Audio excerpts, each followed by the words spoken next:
Hello again, true crime fans. We've got another mysterious case to explore. The case of the Foster family. Christopher Foster had always been considered a success. His mother, Enid, described him as someone who actively pursued financial opportunities from an early age. Along with his younger brother, Andrew, he aspired to follow in the footsteps of their late father, who had been a sales manager. Although they both aimed to become successful businessmen, Chris and Andrew had had a tense relationship since they were children. Andrew later explained that Chris's confidence and assertiveness had overshadowed Andrew's quiet nature. Despite this, both brothers were very close to their mother, Enid.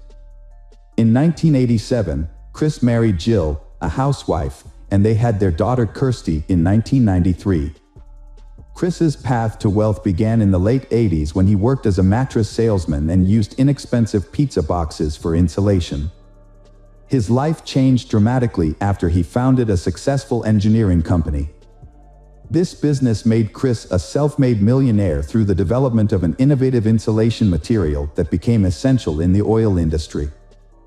The Piper Alpha oil rig explosion on July 6, 1988, had led to a catastrophic fire that lasted for days and claimed the lives of 167 people. After watching the news, Chris saw an opportunity in this tragedy and identified a market niche for fireproof insulation specifically for oil and gas rigs. Although many oil companies showed interest, they wanted certification of the product's effectiveness before signing a contract. To prove its value, Chris took the financial risk of mortgaging his house to fund an experiment. The test was successful. His product, overshadowed, showed exceptional resilience compared to other insulation materials when exposed to fire. It even received a rare A1 fire test rating. Major oil companies quickly placed orders, making Christopher Foster a millionaire almost overnight. Reports suggested that he earned so much money that he didn't know how to spend it all. As his business grew, Christopher's annual turnover increased significantly from £50,000 to £1 million. By 2004, Chris's net worth had been reported to be £10 million. That same year, his wife Jill noticed a house in Shropshire Life magazine. It was Asbaston House, a beautiful mansion in Maesbrook, a wealthy village in Shropshire, England. The estate was 16 acres in size, had its own lake and equestrian grounds. Despite being offered at around £1.5 million, the house still needed repairs. Jill was so intrigued that Chris made an offer the next morning. Foster's family quickly sold their house and moved to Asbaston House. Chris then invested a further £50,000 to install a swimming pool and landscape the property. After settling down, Chris led a lavish lifestyle. He bought 2 Porsches, one for himself and one for Jill, a James Bond-style Aston Martin, Range Rovers, and many other vehicles. Their daughter Kirstie attended a private boarding school and Chris also bought her several horses. Kirstie spent time with her horses when not at school and participated in equestrian competitions. Friends described her as quiet, thoughtful, and kind. In addition, Chris also bought 4 dogs and several pigeons. He further enhanced their lives by hiring a butler and a personal assistant, and the house had antique furniture worth more than £200,000. Chris's most expensive hobby was his passion for shooting, demonstrated by his expensive gun collection, each costing between £12,000 and £12,500, equivalent to nearly $20,000 at the time. Chris often attended shooting parties that could last 3 days, with bills running up to £8,000. He had a habit of leaving guns around the house. Occasionally, when pigeons made a mess of Chris's car, he would shoot them, much to Jill's frustration. In one disturbing incident, when Kirstie's black Labrador began disturbing the sheep, Chris was unable to control the dog and led it down a country road to shoot it in the head.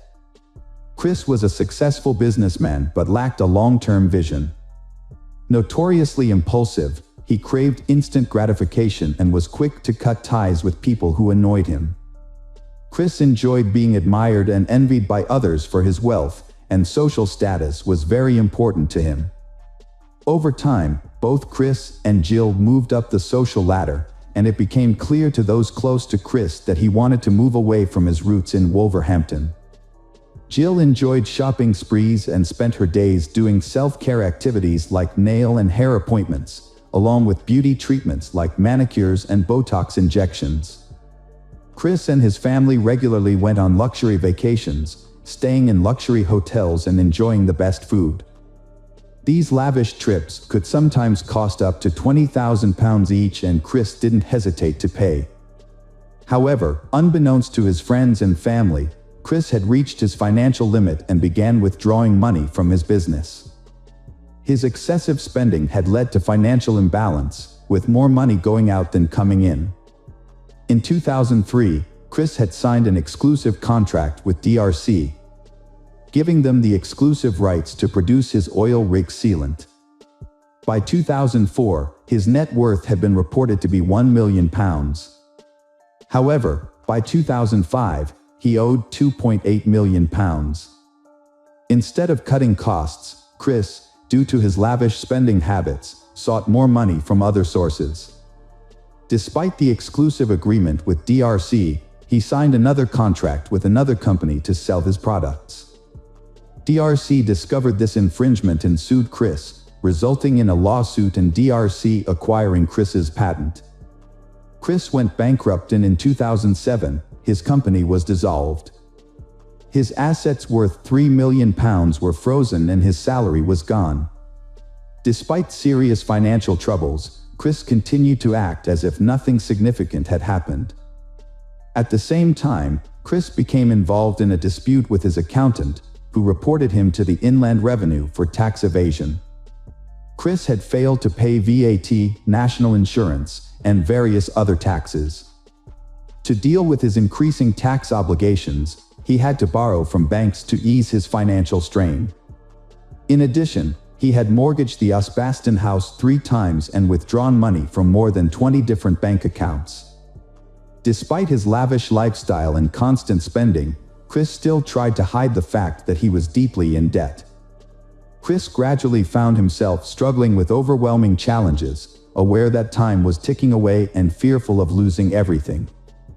However, during a conversation with a friend about houses, Chris insisted that he would never sell Asbeston house. Struggling with the pressure to maintain his flashy and knowing that his time and money were running out, Chris repeatedly sought professional help.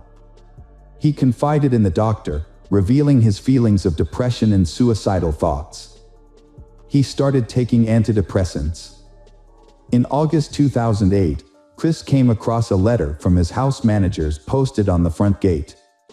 The letter reported that they planned to return the following Tuesday to reclaim the house and other assets. The housekeeper said that when she showed Chris the letter, Chris appeared confused but remained silent. The nightmare that Chris had been avoiding had now become a harsh reality. He was on the brink of losing all his material possessions. The thought of Kirstie and Jill losing their familiar lifestyle was unbearable for Christopher. His family faced the possibility of returning to Wolverhampton, saying goodbye to their lavish lifestyle. For a proud man like Chris, such a situation would have been extremely humiliating. On August 21, 2008, a friend contacted Chris via text message to ask about his health, and he replied, "Not good, things are about to happen to me." On August 25, 2008, the Foster's family received an invitation to a barbecue and clay pigeon shooting event. They then joined the gathering. None of the attendees noticed any signs of difficulty in the Fosters.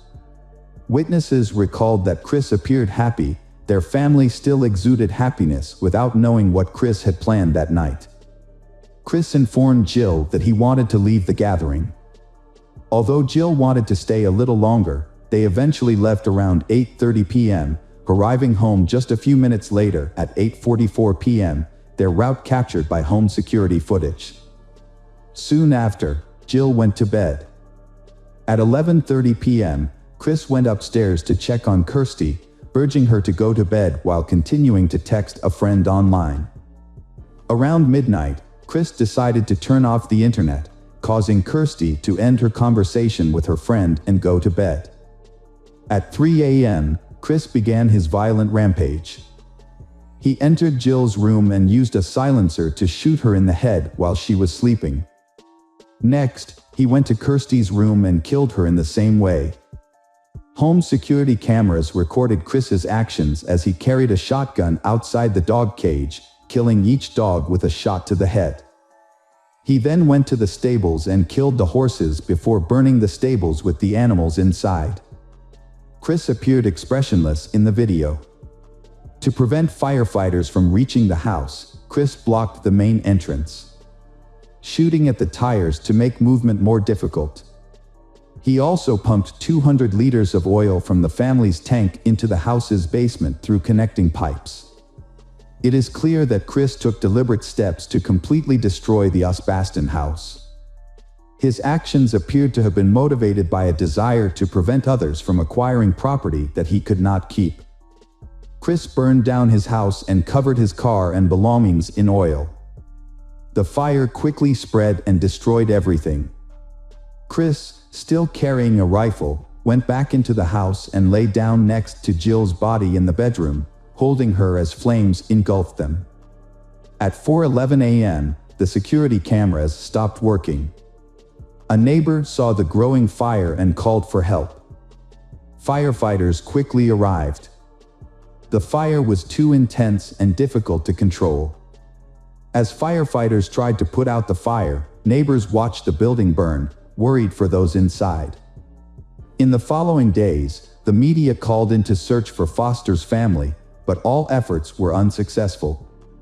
Because of Chris's wealth, the authorities opened an investigation, initially suspecting that the Foster family had been kidnapped. However, at the time, neither the bodies nor the security footage were found, so many speculated about what might have happened to them. It took 3 days for the fire to be completely extinguished. After the fire was extinguished, investigators carefully examined the house and found the bodies of Jill and Christopher on beds in a room that had collapsed into the living room. However, there was no sign of Kirstie. While some hoped she could have escaped, others feared she had been kidnapped. Sadly, Kirstie's remains were found in the rubble a few days later. Investigators used a brush to carefully collect her remains into a hearse. A fragment of Kirstie's skull revealed that she had suffered a gunshot wound to the head, like her mother. After examining the body, the police began to suspect that Chris had committed a crime. At the same time, they began investigating his financial situation. When they dug deeper, they discovered that Chris, a seemingly successful businessman, was actually heavily in debt. His total debt had reached £4 million, and when creditors tried to take his assets, they discovered that Chris had intended to demolish the house to ensure that there was nothing left for them to take. Security footage confirmed the police's suspicions. Chris committed the murders and took his own life without leaving any explanation or warning. Speculation about the motives behind the brutal crime led to two main theories. One theory had suggested that Chris, feeling ashamed of having lost his fortune, chose to commit the heinous act to avoid admitting his failures. Another theory had proposed that Chris, being self-centered, decided to destroy everything rather than face the possibility of loss. However, Enid had disagreed with these theories. She had firmly believed that Chris acted out of love for his family, trying to protect them from financial ruin.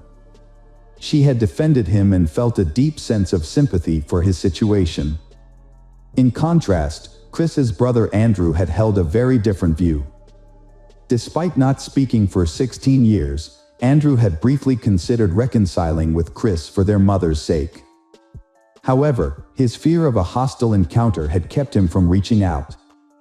Andrew had alleged that Chris had bullied and sexually assaulted him during their childhood, leading to a tumultuous relationship. Andrew had maintained that Chris exhibited bullying and controlling behavior. Andrew's attempts to reconcile with Chris in 1999 had been met with resistance. Chris had responded to Andrew's letter with a demand for a written apology, stating that Andrew would have to beg and scrape on bended knee to make amends. Andrew had believed that Chris refused to acknowledge his past wrongdoings and instead held on to long-standing grudges. For months after the tragedy, on December 19, 2008, a joint funeral had been held for 15-year-old Kirstie and 49-year-old Jill at their local village church. The service had been quiet and respectful, attended by close friends and family. Both Kirstie and Jill had been buried in the same plot, as requested by Jill's family. Chris had received a private funeral and was buried elsewhere. In the years following the tragedy, the remains of the burnt-out house and the family's charred belongings had been left on the site. These had included Kirstie's first aid book for her horses and a handwritten note detailing the family's meal plans for the week of the tragedy. The ruins of the house had remained until 2011 when the debris had been cleared. The 16-acre estate had been sold in 2014, with plans to build a new 6-bedroom house. Although the property had been put up for sale in 2012, it had taken 2 years to sell, reportedly after the price had been reduced. The reasons behind Christopher Foster's actions may have been financial struggles and the pressure to maintain a wealthy image. However, this had not justified the horrific outcome. Instead of having made sensible financial decisions or confiding in his loved ones, Chris had chosen a destructive path that had had devastating consequences for everyone involved. Hello friends, welcome to our channel. Today we're going to take a look at another horrible case with you. The case of Rachel O'Reilly. Rachel O'Reilly was born in 1974 in County Dublin, Ireland. Her biological parents are unknown, but she was adopted at a young age by Rose and Jim Calley, who raised her along with their 4 other adopted children. Rachel was a responsible and driven child. She excelled in school, played sports, helped with household chores, and never caused any trouble. As she grew up, she became a sociable, open, and exceptionally kind person. She got along with everyone and avoided conflict whenever possible. As a teenager, Rachel was a skilled softball player, participating in numerous competitions and setting local records. Her closest relationship was with her adoptive mother, Rose, with whom she shared all her secrets and stayed in close touch even after she got married and had children of her own. Rachel decided to pursue a degree in marketing from a local university after completing high school.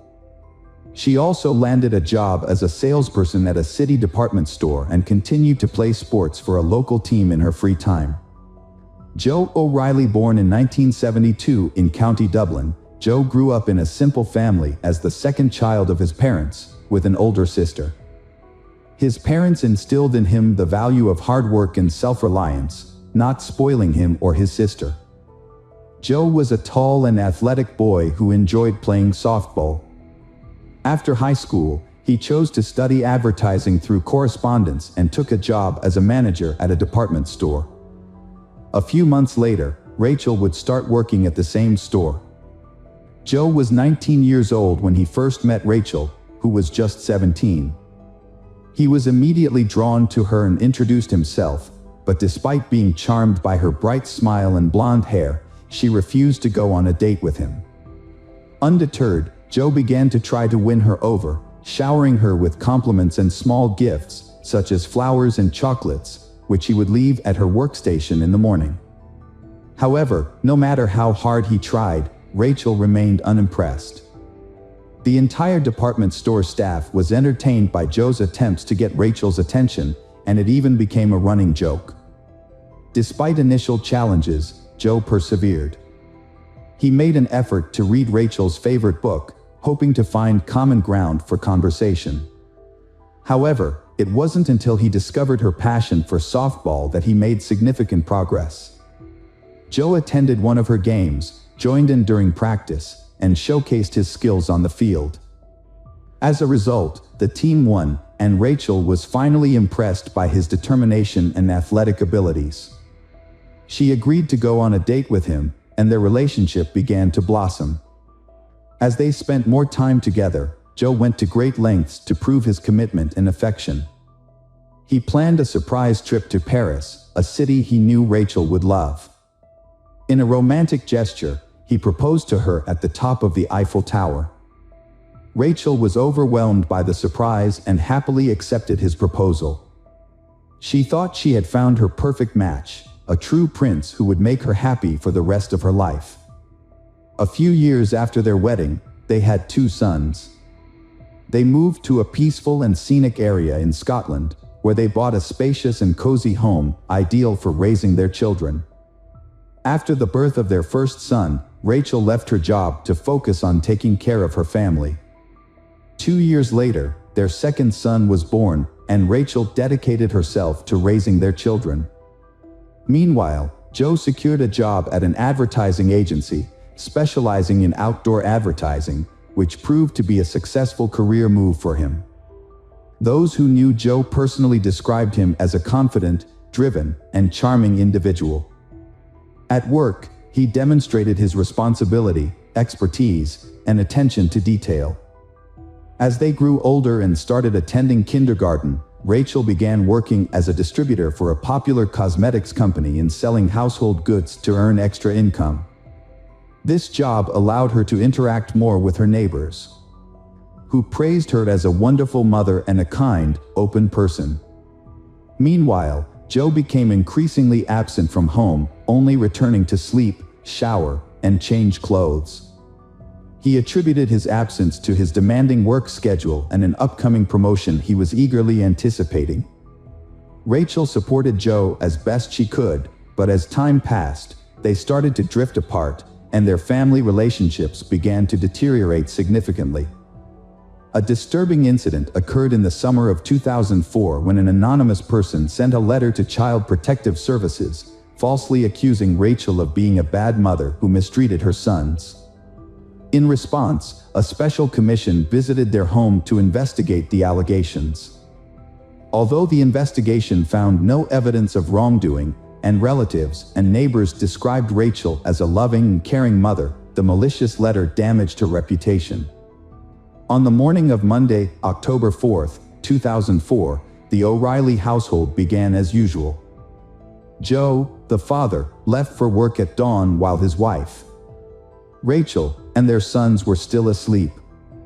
Throughout the day, Joe tried to contact Rachel by texting and calling her, but she didn't respond.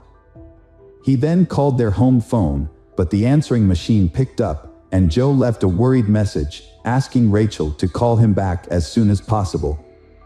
Later that afternoon, Joe received a call from the kindergarten teacher, informing him that Rachel had not arrived to pick up their sons, which was unusual.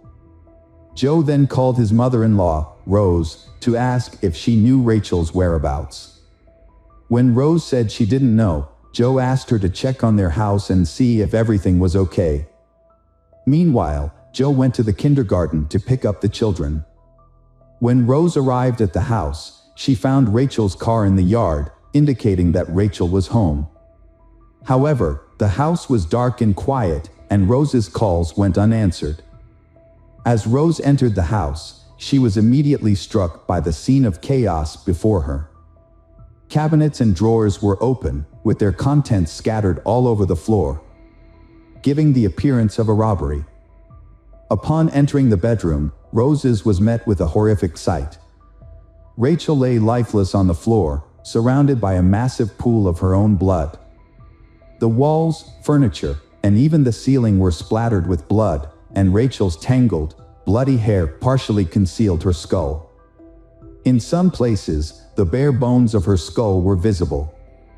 Rose rushed to her daughter, hoping against hope that she was still alive and could be saved. But when she touched Rachel's arm, she felt it was cold and stiff. It was clear that Rachel had been dead for hours, and there was nothing that could be done to help her. Overcome with grief and unable to collect her thoughts, Rose began screaming and calling for help. She then rushed to the phone to dial the police. Her screams alerted the neighbors, one of whom was a doctor. The doctor was the first to examine the body and confirm that Rachel was beyond help. When Joe arrived at the house, he was met with a crowd of people who had already gathered there. Upon learning of his wife's death, he was overcome with grief, screaming and running inside the house, exclaiming that he didn't believe the news. In the bedroom, he became hysterical beside his wife's body, crying and vowing to kill the person responsible for her murder.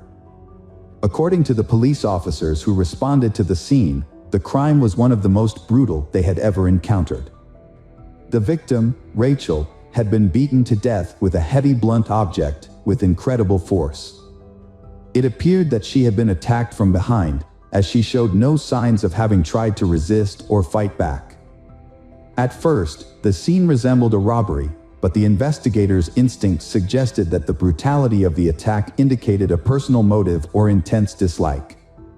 However, it was unclear who would have wanted to harm the Rachel, who was a mother of two. The detectives began by interviewing Rachel's family members and neighbors, who all confirmed that she was a friendly person with no known enemies or conflicts. None of the neighbors reported seeing or hearing anything suspicious on the day of the murder.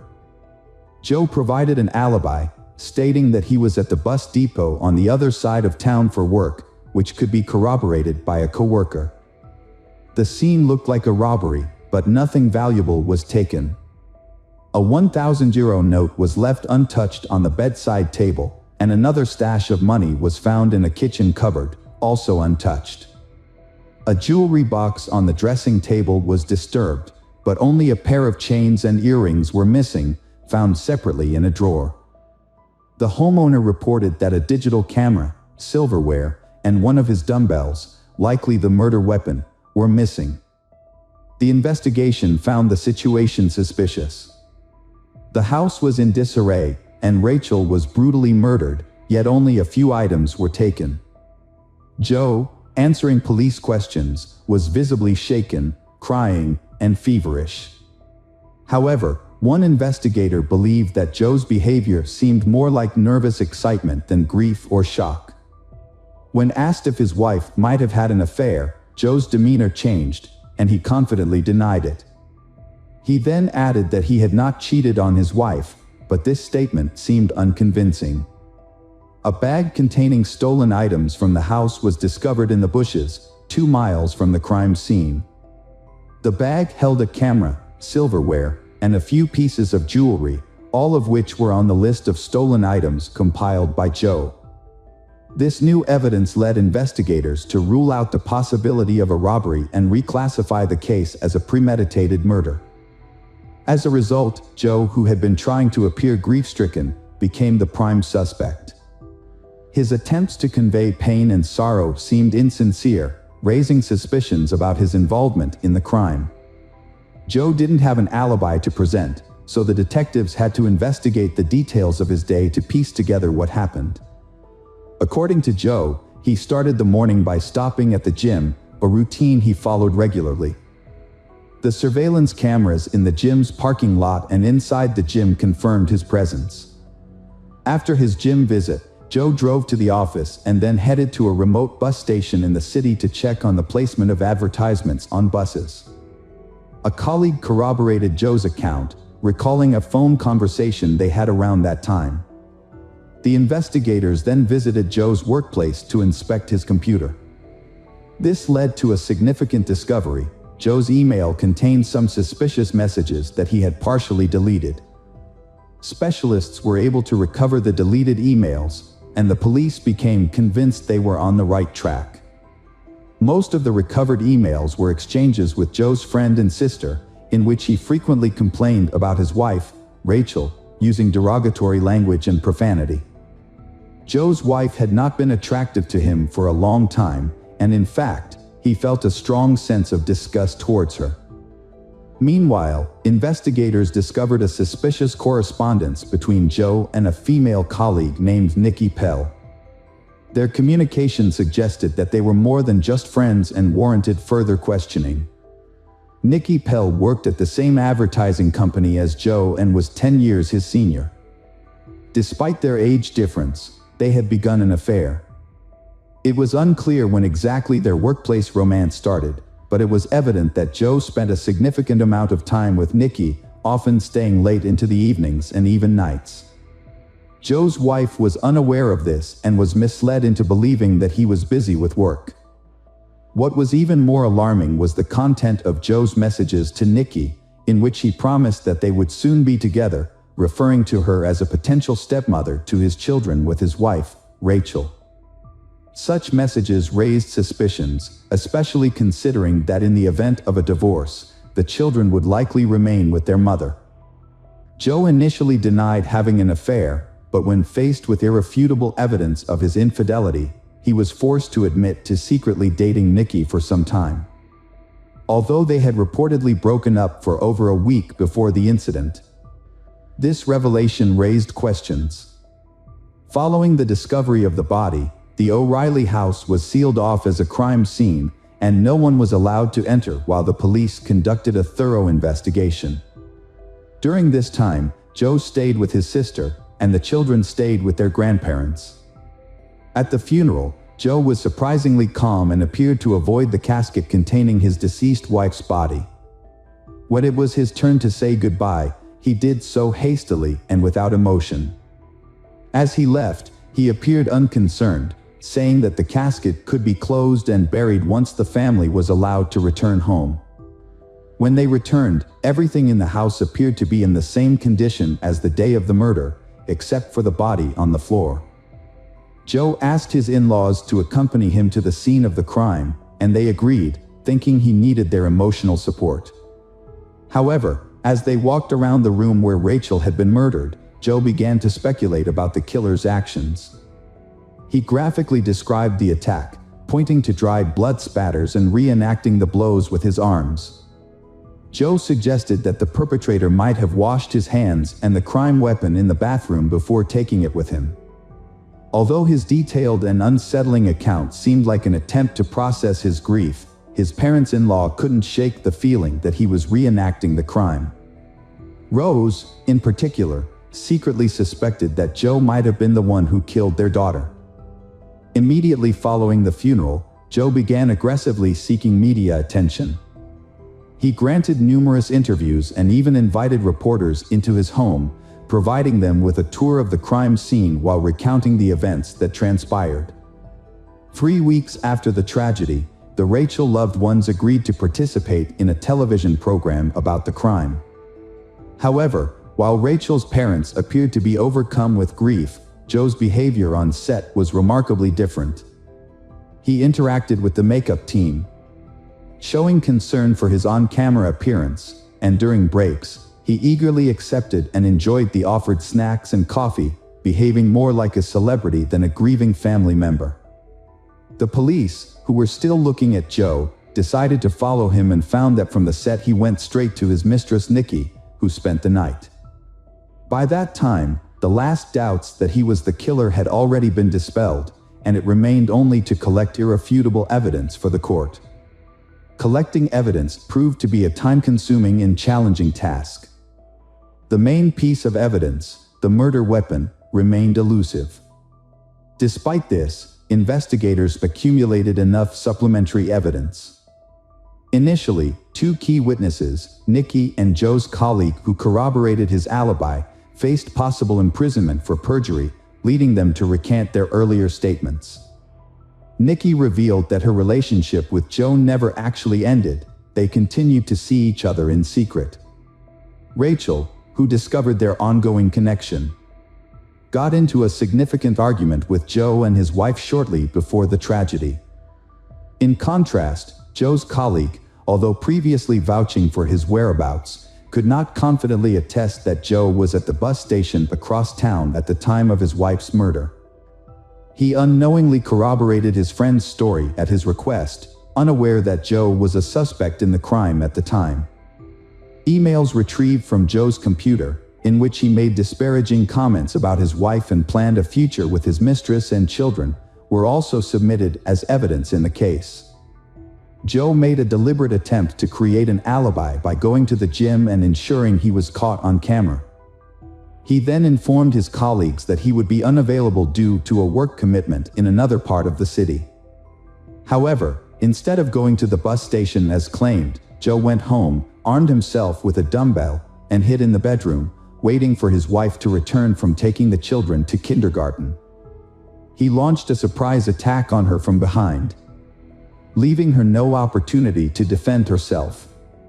After committing the crime, Joe, who later admitted his actions, cleaned the blood from himself and the murder weapon in the bathroom next to the bedroom.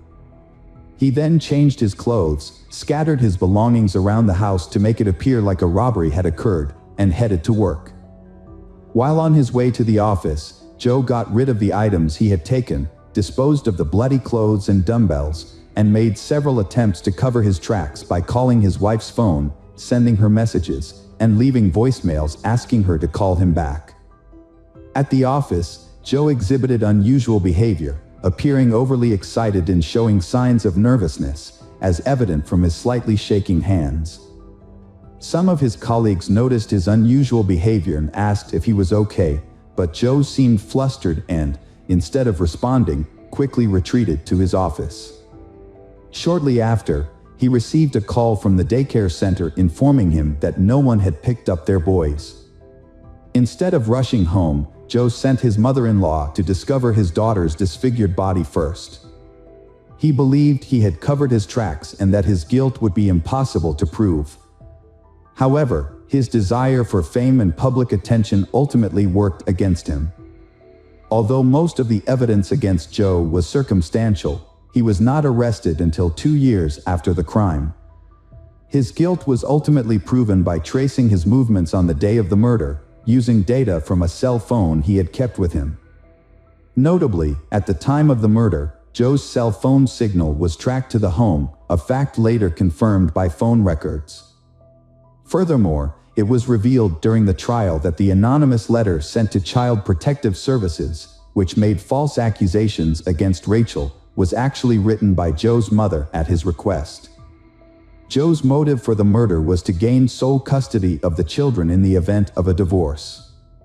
To achieve this, he attempted to discredit Rachel by portraying her as an abusive mother. However, social services found no evidence to support these claims, and Joe decided to take more drastic action. Joe showed no remorse in the courtroom, smiling and chatting with his lawyers as if he was confident he would be acquitted. However, in the summer of 2007, the court delivered a guilty verdict and sentenced him to life in prison. Despite the defense team's efforts to appeal the decision, all their attempts were unsuccessful. Interestingly, Joe's relationship with his mistress, Nikki, continued even after his imprisonment. She visited him regularly for many years, but they suddenly lost contact in 2022. Throughout his imprisonment, Joe has maintained his innocence and has been a model inmate, never causing any trouble. He hopes that this good behavior will eventually make him eligible for parole. To our channel. Today we're going to take a look at another horrible case with you. The case of Alex Murdaugh. Richard Alexander Alex Murdaugh was born on May 27, 1968. His family, the Murdaughs, are a respected and well-connected family of lawyers who have dominated South Carolina's low-country legal system for over 100 years. 3 generations of Murdaughs served as district attorneys of the 14th Judicial Circuit from 1920 to 2006, but Alex's actions brought an end to their reign. The foundation of the family's later success was laid by Alex's great-grandfather, Randolph Murdaugh Sr., who founded the law firm Peters, Murdaugh, Parker, Eloth and Dietrich, PMPD. Over the decades, the Murdaughs' influence grew so substantial that the Hamptons became known as Murdaugh County. Alex pursued a law degree from the University of North Carolina, following in his family's footsteps. There, he met his future wife, Margaret Maggie Burrell, and they started dating in 1991.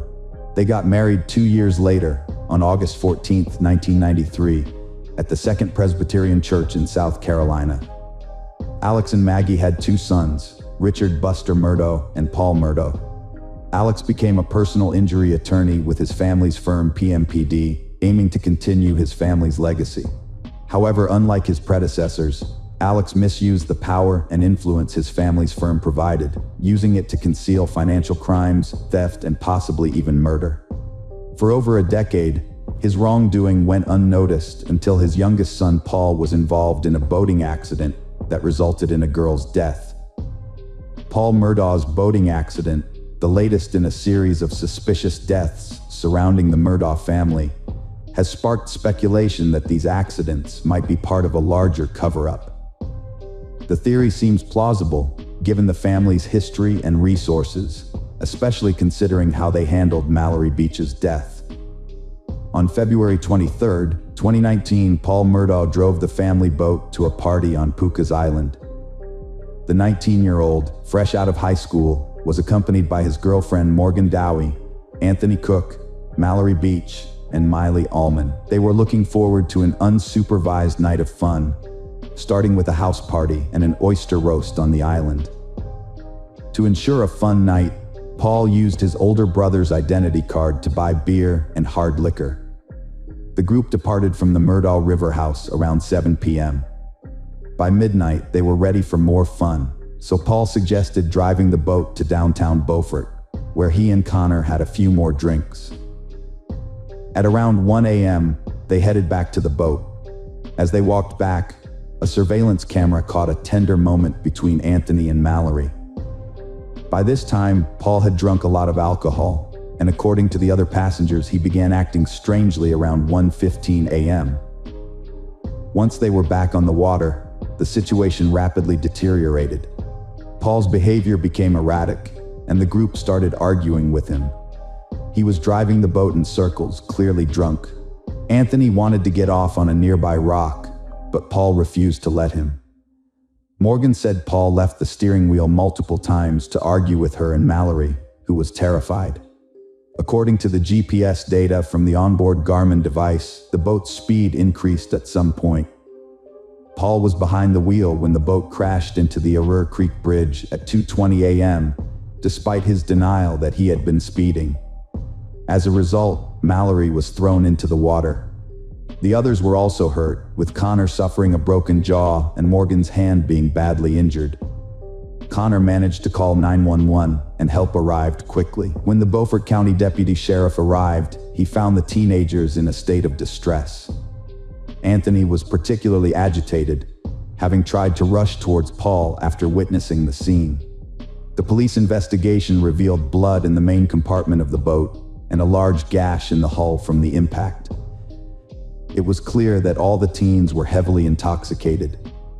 While Anthony was not taken to the hospital, the others were transported for medical treatment. Paul was the most agitated of the group, with a blood alcohol level of 0.243, significantly exceeding the legal limit. That night, Alex Murdaugh, Paul's father, was visible as he moved from one hospital room to another, attempting to calm them down and mitigate the situation. Following an 8-day search, the search party finally discovered Mallory's body, and the coroner's report stated that her cause of death was a combination of blunt force trauma to the head and drowning. Despite multiple eyewitness accounts, including Paul's girlfriend Morgan, who claimed Paul was out of control at the steering wheel on the night of the incident, he was neither arrested nor charged. This led to speculation that Alex Murdaugh had somehow manipulated the justice system to spare his son.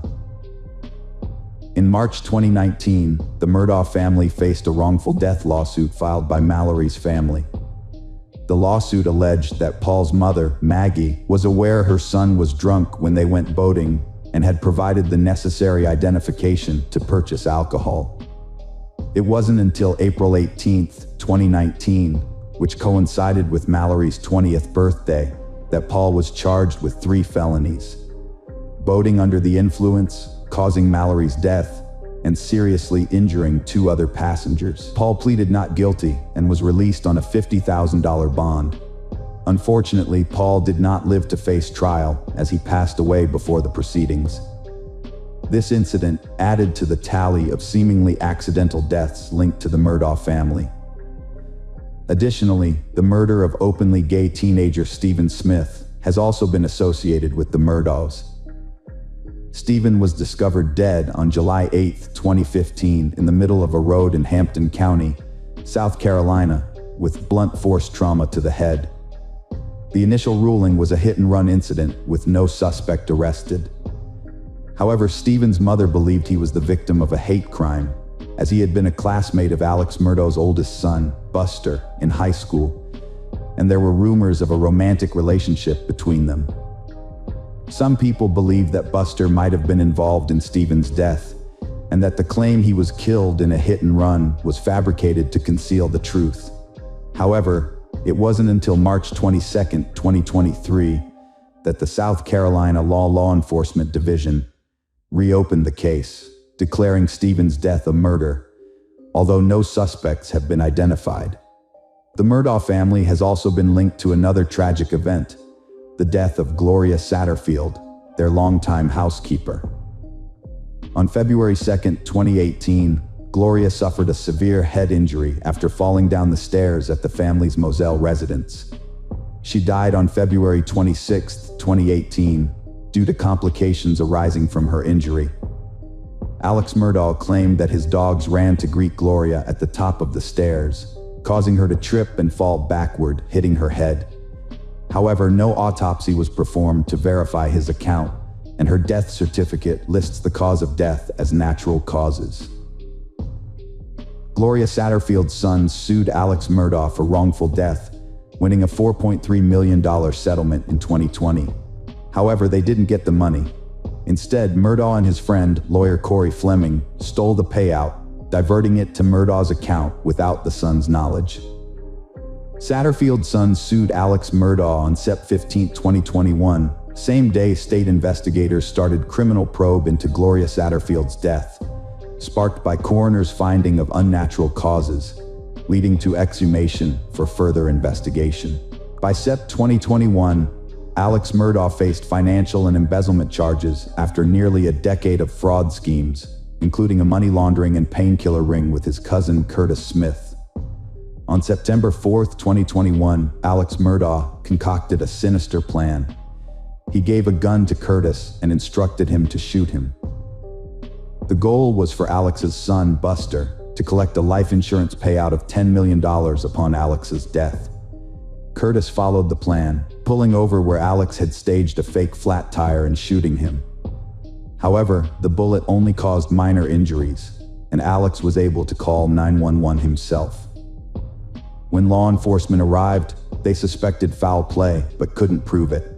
Days later, Alex confessed to conspiring with Curtis to stage the shooting.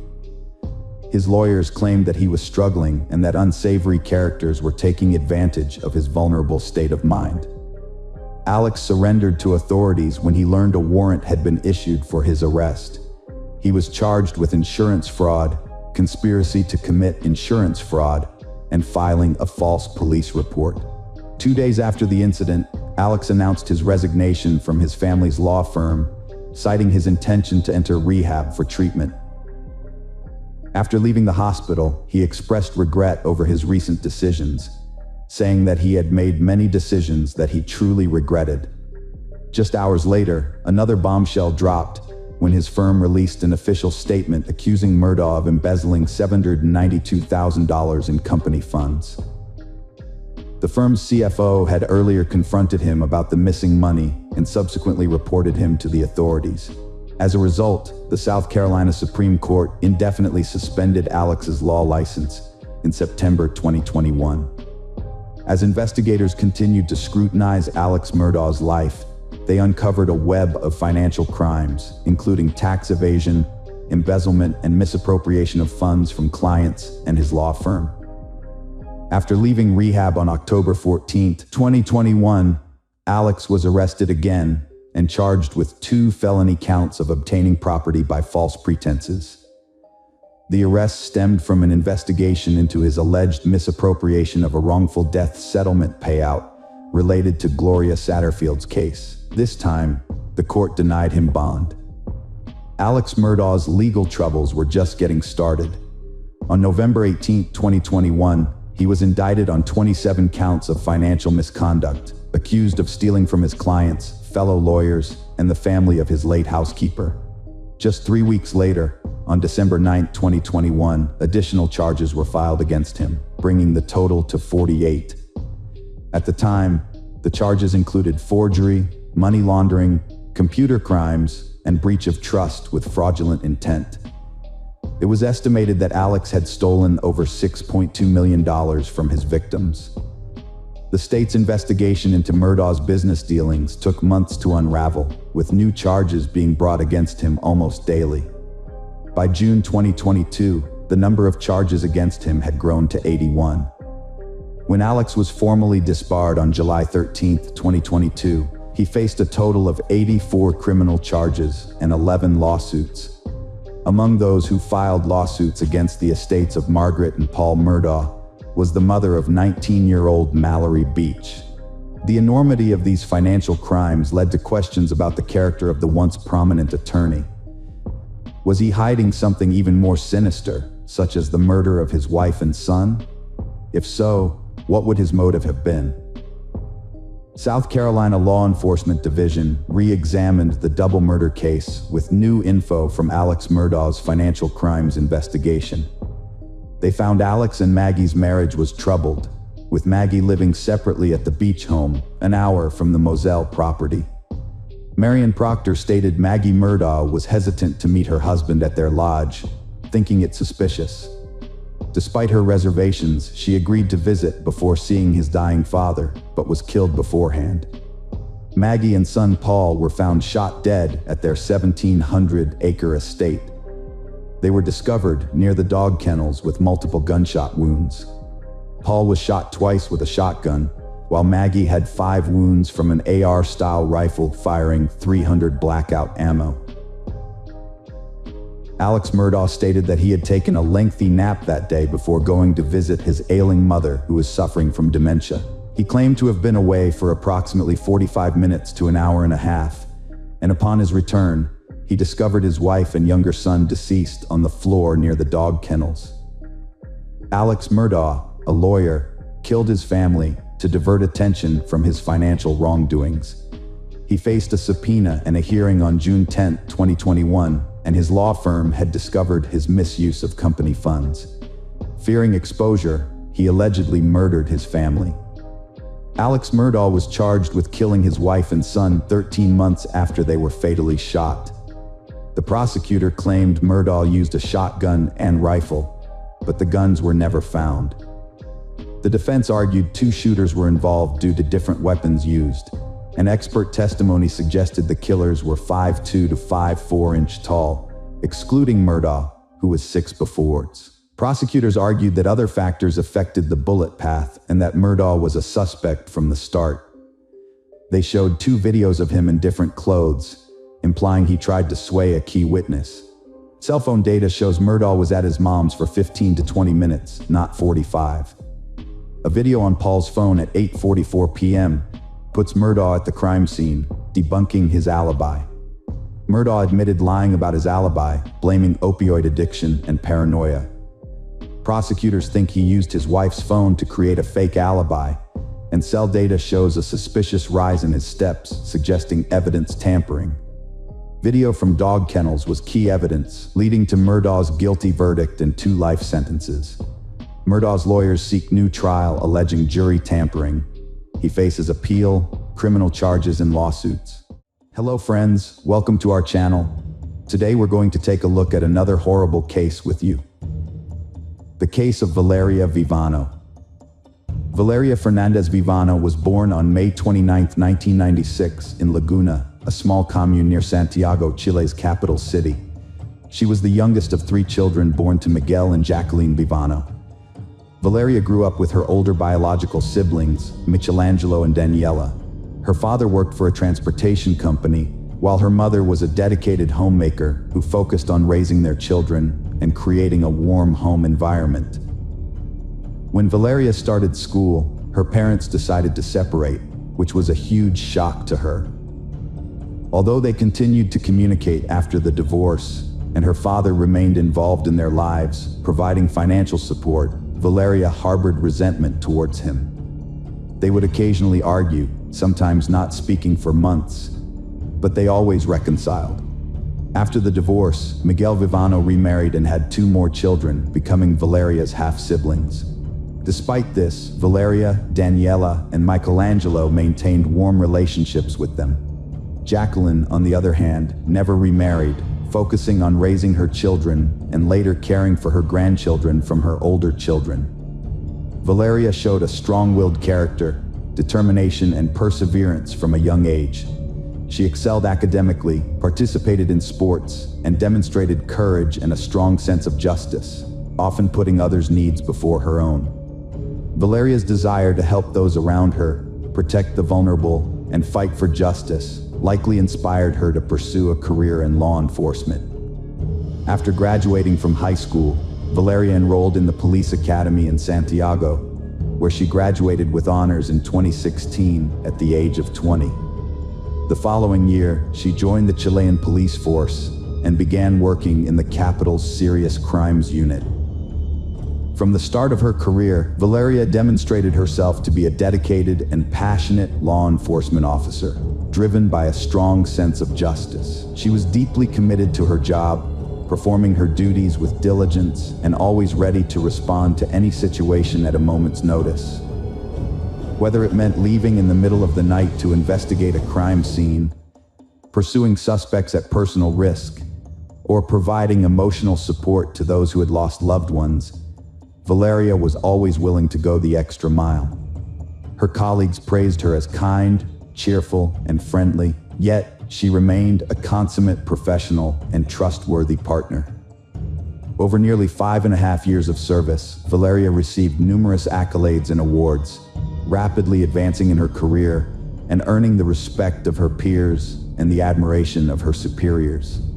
A highlight of her career was representing her department in Spain, where she spent 2 weeks in Madrid on an official visit, an experience that filled her with immense pride.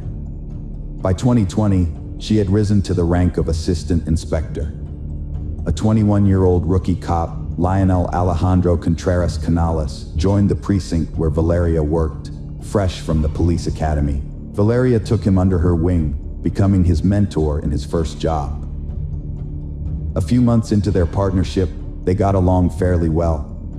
Not much is known about Lionel's upbringing, but it's believed he came from a wealthy and influential family with a high-ranking official as an uncle, which gave him a life of comfort and luxury.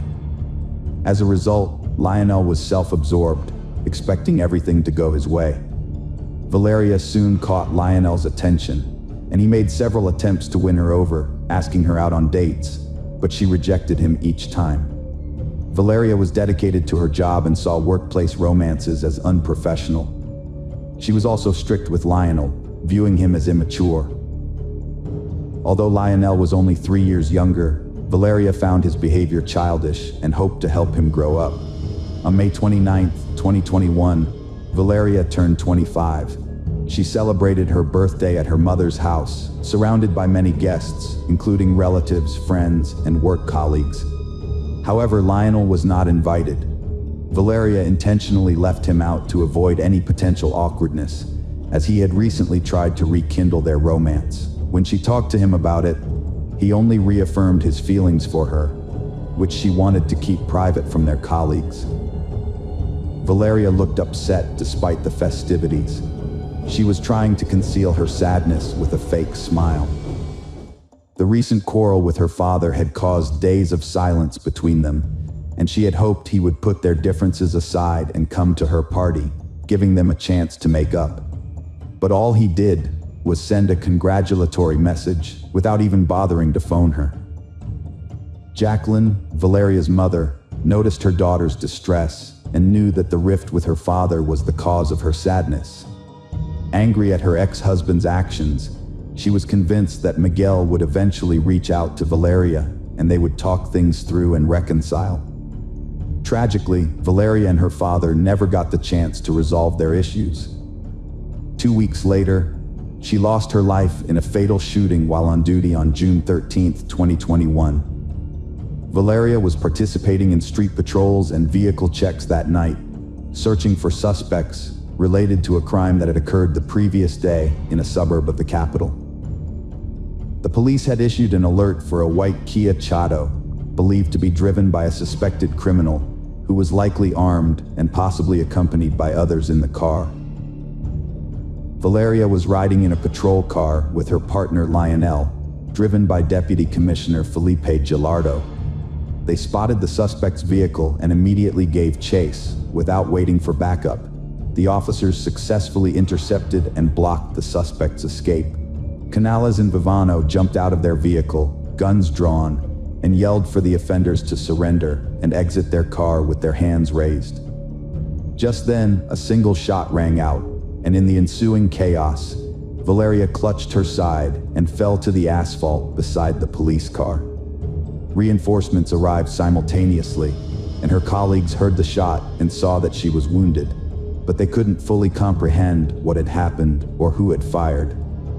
The criminals took advantage of the momentary confusion, sped away, and escaped the scene. Despite the swift arrival of medics and her colleagues' efforts to stop the bleeding, Valeria's life couldn't be saved. She was rushed to the nearest hospital, where top specialists fought to save her life for several hours.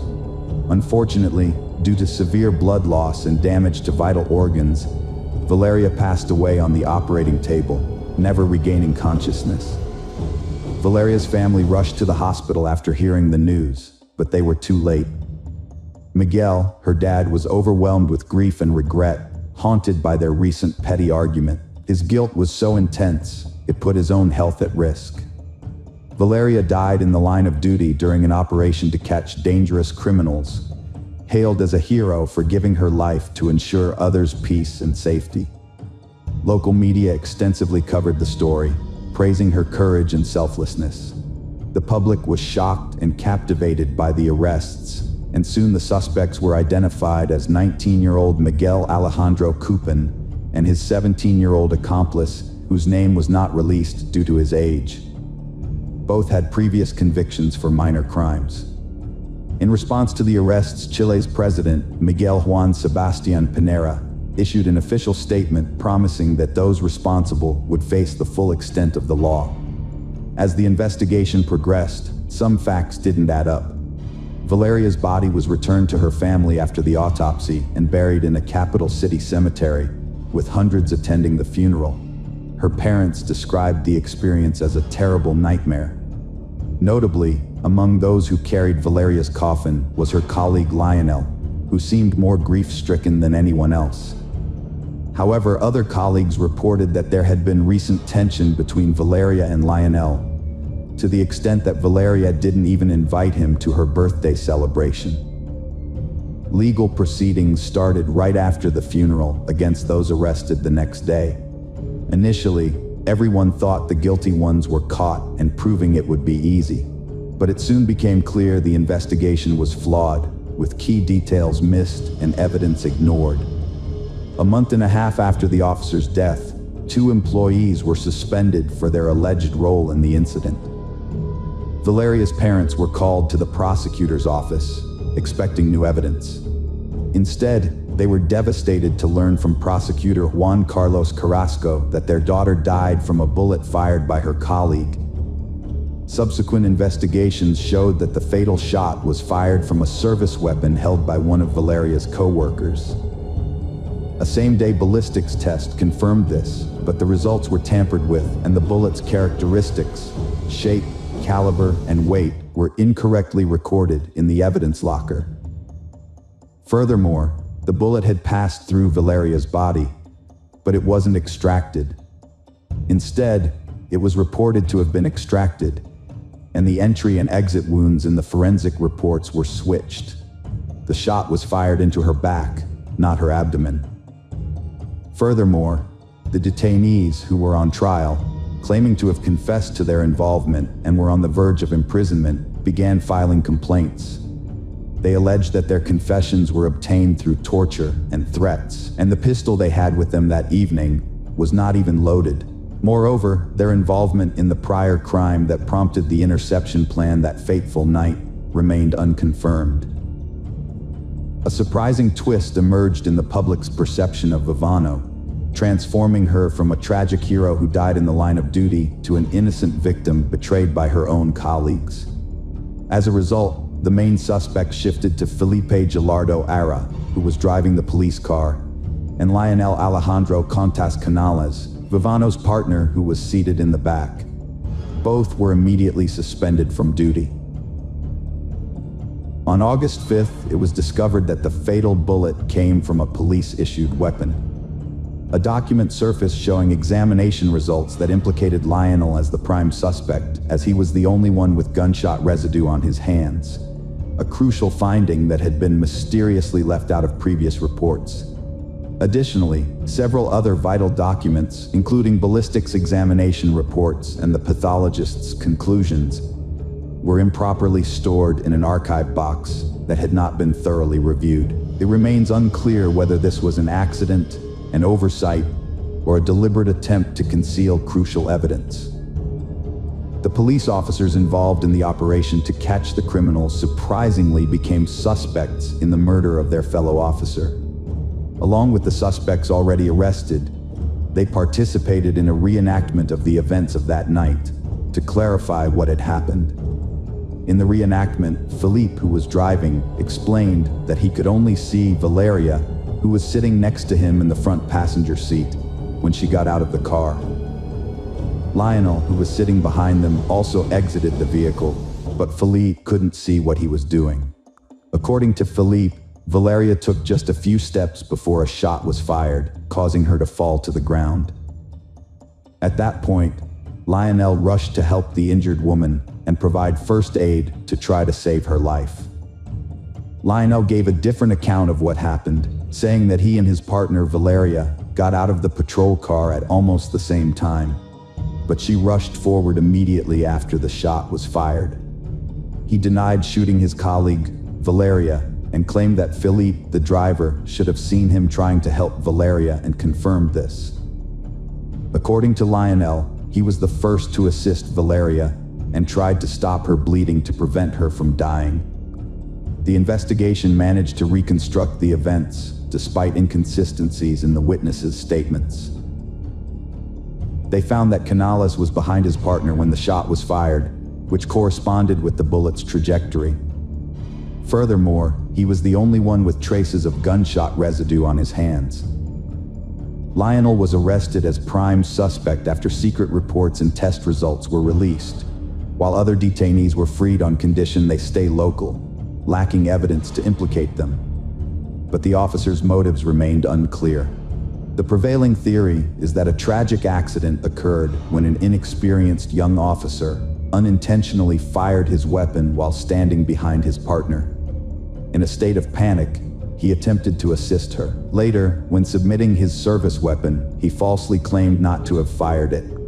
However, the truth eventually came to light, exposing that influential relatives of the young officer exploited their power, wealth, and connections to conceal the incident, leading to fabricated reports, missing documents, contradictory evidence, and coerced testimony from detained individuals. Despite Canales' arrest, suspicions about Philippe's involvement persisted. Philippe was also armed with the same service weapons, was present at the scene, and could have accidentally fired the fatal shot. Additionally, Philippe had a history of using his weapon unjustifiably during an arrest, although no one was harmed on that occasion. The defense team, hired by Lionel's relatives, presented a theory that Philippe might have accidentally shot his colleague due to the identical service weapons, which could have been mixed up or intentionally swapped. Philippe's own testimony was inconsistent, and he claimed he couldn't accurately describe the events that took place. Despite this, the lack of gunpowder residue on the driver's hands suggested his innocence. Philippe's explanation that the residue came from when he was compressing the victim's wound was not believable, given that Valeria's blood stains remained on his hands. The investigation was widely criticized, and the victim's parents were left feeling desperate, leading to public outrage and a loss of trust in law enforcement. Following further investigation, Lionel remained the sole suspect. Lionel was ultimately found guilty of manslaughter and sentenced to 12 years in prison. However, in a surprise move, the Supreme Court later overturned the sentence, reducing his imprisonment to just 540 days. Valeria's family is now planning to sue the Chilean state, accusing the judges of corruption. Hello friends, welcome to our channel. Today we're going to take a look at another horrible case with you, the case of Banaz Mahmud. Banaz Mahmud was born on December 16, 1985 in Iraq. She comes from an Iraqi Kurdish family with strong religious traditions. Her parents, Mahmud Babakar Mahmud and his wife, had 6 children, 1 son, Bahman, and 5 daughters, Baza, Beel, Han, Jaban, and Banaz. They lived in a rural tribal area in Iraqi Kurdistan, adhering to traditional values, especially regarding women's roles. In 1995, when Banaz was 10 years old, her family moved to the UK. However, this change in location did not alter their deeply held religious and traditional views. Despite being in a more liberal European country, the family continued to reject modern opinion and lived within their tight-knit religious community. At 17, Banaz was forced into a marriage with a man 10 years her senior, who had recently arrived from Iraq. He did not speak English and lacked basic literacy skills. Banaz having met her future husband only 3 times before the wedding. Banaz, described as a girl with brown eyes, long dark hair, and a kind smile, followed tradition and moved into her new husband's home, despite him being a stranger to her. From the start, Banaz suffered physical and emotional abuse at the hands of her husband. Despite having lived in the UK and being aware of her rights, she was trapped in a cycle of violence. She tried to leave her husband multiple times, but her family forced her to return, as it was considered a disgrace for the entire Mahmud family. With no support from her relatives, Banaz turned to the police twice, but they failed to take action, leaving her vulnerable to further abuse. In July 2005, after 2 years of marriage, Banaz finally escaped her husband's house and returned to her parents' home. After leaving her husband, Banaz felt a sense of freedom. She met Ramith Soleimani, and they fell deeply in love. However, they had to keep their relationship a secret. They would only communicate twice a day, exchanging messages in the morning and evening. Ramith was unlike the men surrounding Banaz, as he was calm, wise, and courteous. He treated she with great respect and kindness, instantly winning her heart. Before long, they began envisioning a future together, discussing wedding plans and a happy family life. They even chose names for their potential children. These joyful dreams brought Banaz happiness and gave her the strength to cope with the hatred and aggression from her family. In early October 2005, Banaz was walking down the street when she noticed a car following her. She recognized the people inside as Kurdish migrants sent by her father. Knowing her family's history, Banaz became terrified for her safety. On October 10, 2005, Banaz visited the police station again. During a 2-hour conversation, she shared detailed information about her life with her husband, including the physical abuse she suffered, her family's resentment, and the recent surveillance. She told the police that her husband had repeatedly beaten her, and during one incident, he nearly knocked out her tooth because she dared to call him by his first name in public. Banaz had previously informed the police that she feared for her life, but her concerns were ignored. The police failed to investigate her claims, neglecting to interview her family and husband to verify the accuracy of the information. She was told to contact them again if she felt threatened. Banaz and her boyfriend, Ramith, secretly met for about 2 months without being detected. However, in early December 2005, they were spotted by members of her family near a London subway station. This information was immediately reported to her father. That evening, her male relatives gathered at the family home, where they discussed her actions and deemed them unacceptable. Her uncle, Ari Mahmud, declared that Banaz should be killed to restore the family's honor. Banaz overheard this conversation. Following this, Banaz went to the police again and explained that she had been under surveillance for months. She also told them that her family intended to kill her. She provided a list of 5 family members who were involved in the plot, but the police did not take her seriously. A serious mistake was made which led to Banaz's disappearance. To uncover her fate, investigators must untangle a complicated network of lies, violence, and disregard for the truth. 2 weeks later, Banaz's father deceives her into visiting a relative's house, promising to discuss her divorce. Upon arrival, he forces her to drink brandy and leaves her alone in a room with the TV on. As she turns around, she sees her father putting on rubber gloves and reaching for a rope. Realizing her life is in danger, Banaz rushes to the front door, but it's locked. To escape, she breaks a window, cutting her hands on the shards. Banaz manages to reach a nearby cafe, where she collapses. Paramedics arrive and take her to the hospital, where the police are called. When Banaz regains consciousness, she contacts Rameth and asks him to come. After being discharged from the hospital, Banaz moves in with Rameth Soleimani. They celebrate the start of 2006 together and are happy. However, by mid-January, the Mahmoud family begins to pressure Banaz to return home, supposedly to mend their relationship and discuss her marriage to Rameth. Banaz trusted her parents and agreed to return to her father's house, believing her mother would protect her if her father became violent. To be safe, Banaz went to the police station again and gave a full statement, including the names of people she thought might harm her. Despite her fears, she returned to her family home. On January 22, 2006, Rameth was attacked by 3 men in the street who tried to force him into a car. He managed to fight back and reported the incident to the police. 2 days later, Rameth and Banaz were due to give a statement at the police station, but Banaz failed to appear. Rameth attempted to reach Banaz Mahmoud, but lost contact with her after she vanished upon returning to her family's residence. Rameth, who had been in constant touch with Banaz, grew increasingly worried and filed a missing persons report with the police. After numerous appeals, the police finally took action. The disappearance of Banaz Mahmoud sparked an investigation led by the Homicide and Serious Crime Directorate, with Chief Inspector Caroline Good at the helm. Initially, it was suspected that Banaz was being held captive in a house within the community. To locate her, Inspector Good organized an extensive search of linked to the Mahmoud family.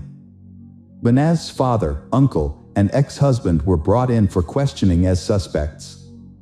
The police also began searching for 3 other men listed by Banaz in December 2005, Omar Hussein, Muhammad Ali, and Mohammed Hama, all of whom were her cousins.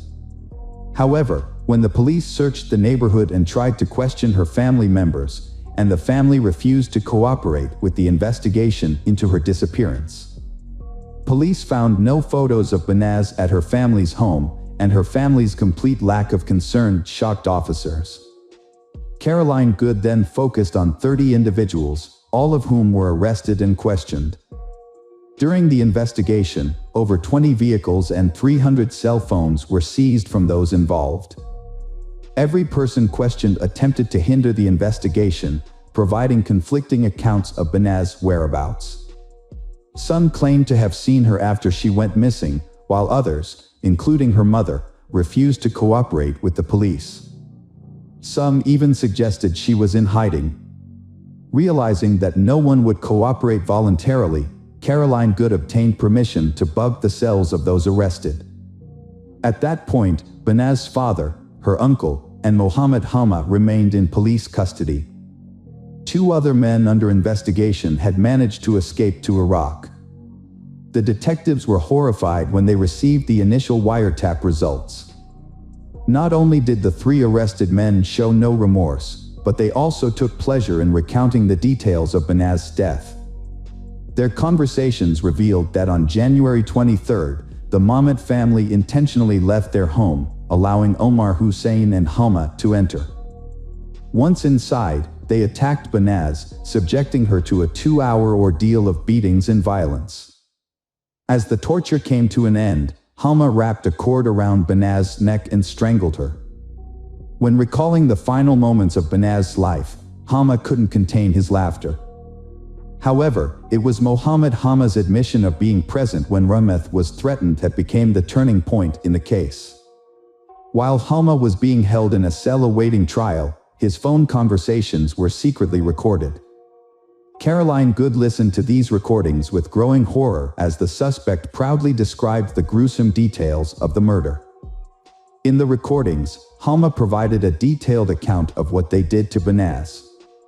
Despite being terrified and vomiting, Banaz remained silent. Hama then wrapped the rope around her neck 3 times, pulling it so tight that it dug into her skin. As he continued to speak with excitement, he placed his feet on her back and pulled and tugged on the rope. Banaz clung to life until her last breath. It took the perpetrators over 30 minutes to kill Banaz. The brutality of the crime was too much for Caroline Good and the detectives, and they couldn't hold back their tears. Banaz's cousin, Dana Amin, 30, was present in the house and helped the perpetrator put Banaz's body in a suitcase. Muhammad Ali then dragged the suitcase out of the house to a waiting car nearby. Hama revealed that a police car drove by, but the officers didn't notice the suitcase, which had hair and an elbow protruding from it. The very people meant to protect Banaz were involved in plotting her murder. They strangled her with a shoelace, stuffed her body into a suitcase, and took it outside of London. Snippets of conversation mentioned a derelict house with a garden in Birmingham. Caroline Good used the information gathered and matched it with the movement data from the arrested suspects' phones to identify the search area. Due to the vastness of the area, the search could have taken a long time. During a conversation with the suspects, one of them suddenly turned to the other and asked if they had put the freezer back where it originally was. This sparked an idea for Caroline Good, now knew what to look for. A police helicopter was deployed to scan the area and spotted a house with a backyard filled with trash, including a white oblong object resembling a freezer that stood out among the black garbage bags. Upon closer inspection of the suspicious house, the officers' suspicions were confirmed. The police officers began digging, but as the hole reached shoulder depth, they were on the verge of giving up, all except Caroline Good. She recalled the words of Mohammed Hama, who had boasted to relatives that he had buried the victim so deep that she would only be found with the help of an informant. Caroline Good convinced the team to extend the search for another day.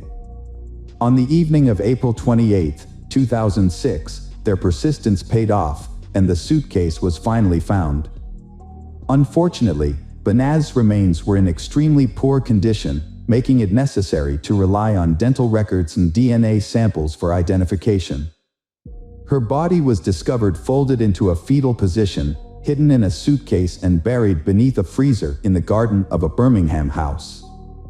On May 1, 2006, the suspects were formally charged with the crime. However, they displayed no remorse, convinced that their actions were justified. Mohammed Hama even claimed that the case would not go to trial, as he believed he was simply carrying out an act of retaliation. Meanwhile, Caroline Good faced renewed opposition from the Kurdish diaspora community.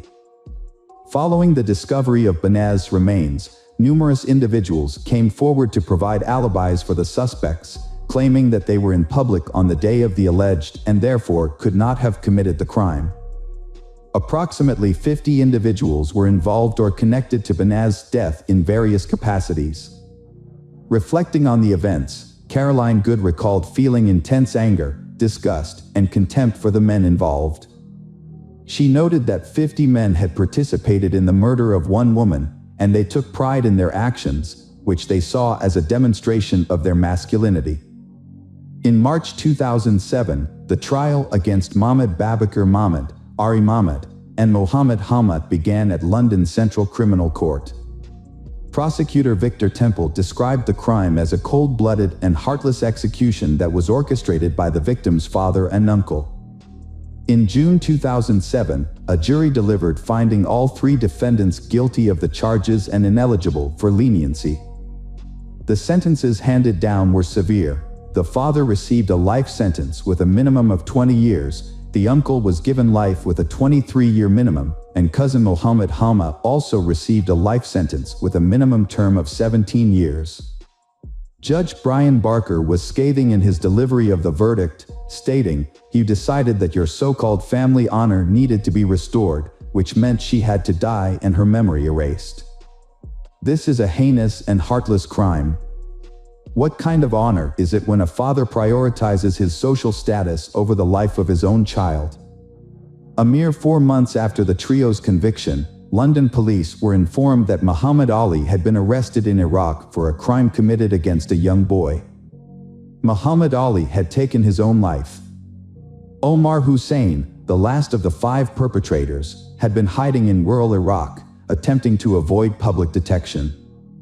However, in December 2009, he was shot in the leg during an altercation with one of his brothers and required medical attention.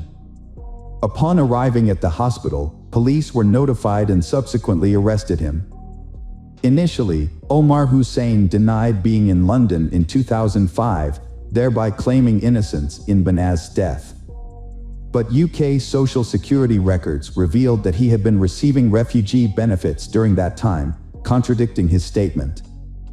The court ultimately sentenced him to life imprisonment with a minimum term of 21 years. Dana Amin was given an 8 years prison sentence for his role in disposing of Banaz Mahmoud's body and hindering the investigation. A recorded interview with Banaz at a police station implicated her family in the crime. Banaz had previously handed in a letter to a police station in South London, naming individuals who threatened to kill her and her boyfriend Rameth.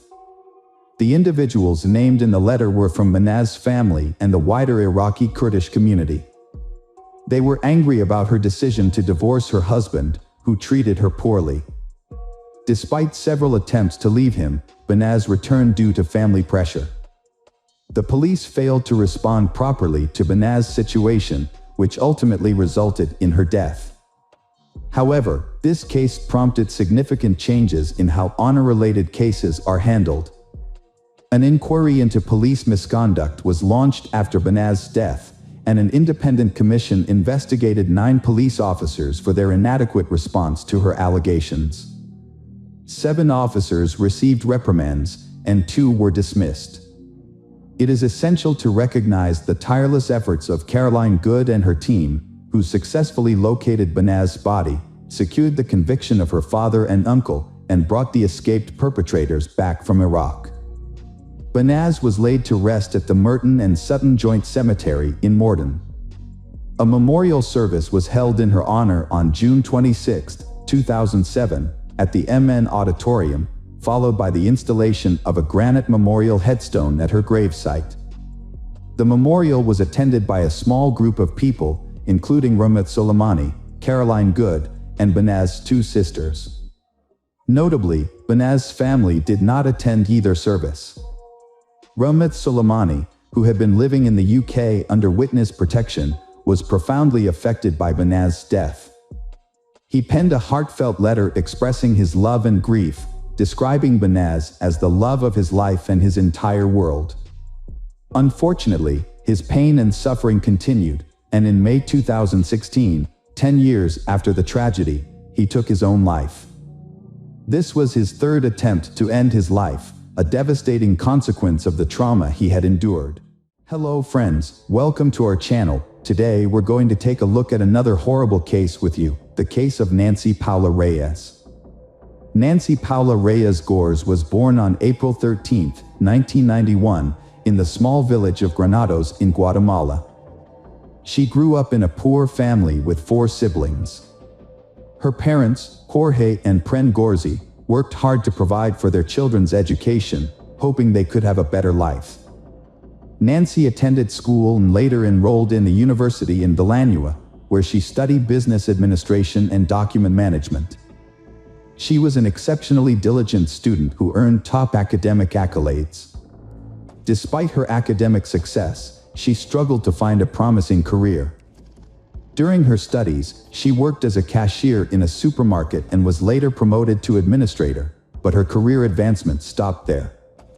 During her university years, Nancy was in a relationship with a young man and had 2 daughters. However, the relationship didn't work out, and they separated. The father did not financially support his children. Nancy continued to live with her parents, working at a supermarket, but saw no future prospects. With barely enough money for essentials, change was necessary. In 2013, her older sister moved to the United States, found a good job, got married, and settled well. Inspired by her sister's success, Nancy decided to transform her life.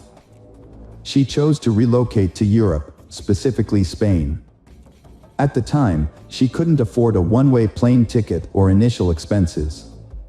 Nancy worked hard for years, saving enough to make her dream a reality. In July 2018, Nancy bought a ticket to Madrid, reassuring her parents that she would stay in touch regularly. Upon arrival, she planned to secure housing and a job. She brought a few €1,000 to cover initial expenses, such as renting a room and basic necessities, until she found stable employment.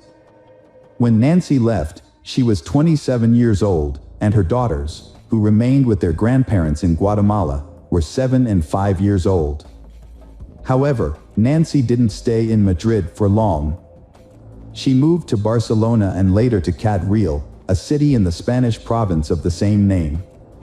Nancy maintained regular contact with her family, calling home almost daily to check on their well-being and sending money back to support them. Despite not having a stable job, Nancy managed to make a living through various odd jobs, including cleaning for affluent families and caring for the elderly and sick. She never complained about her hardships. Instead, she told her family that Europe offered better opportunities and that she could earn more than she would have in her home country, even if she worked non-stop with no days off. It seemed Nancy was content with her life.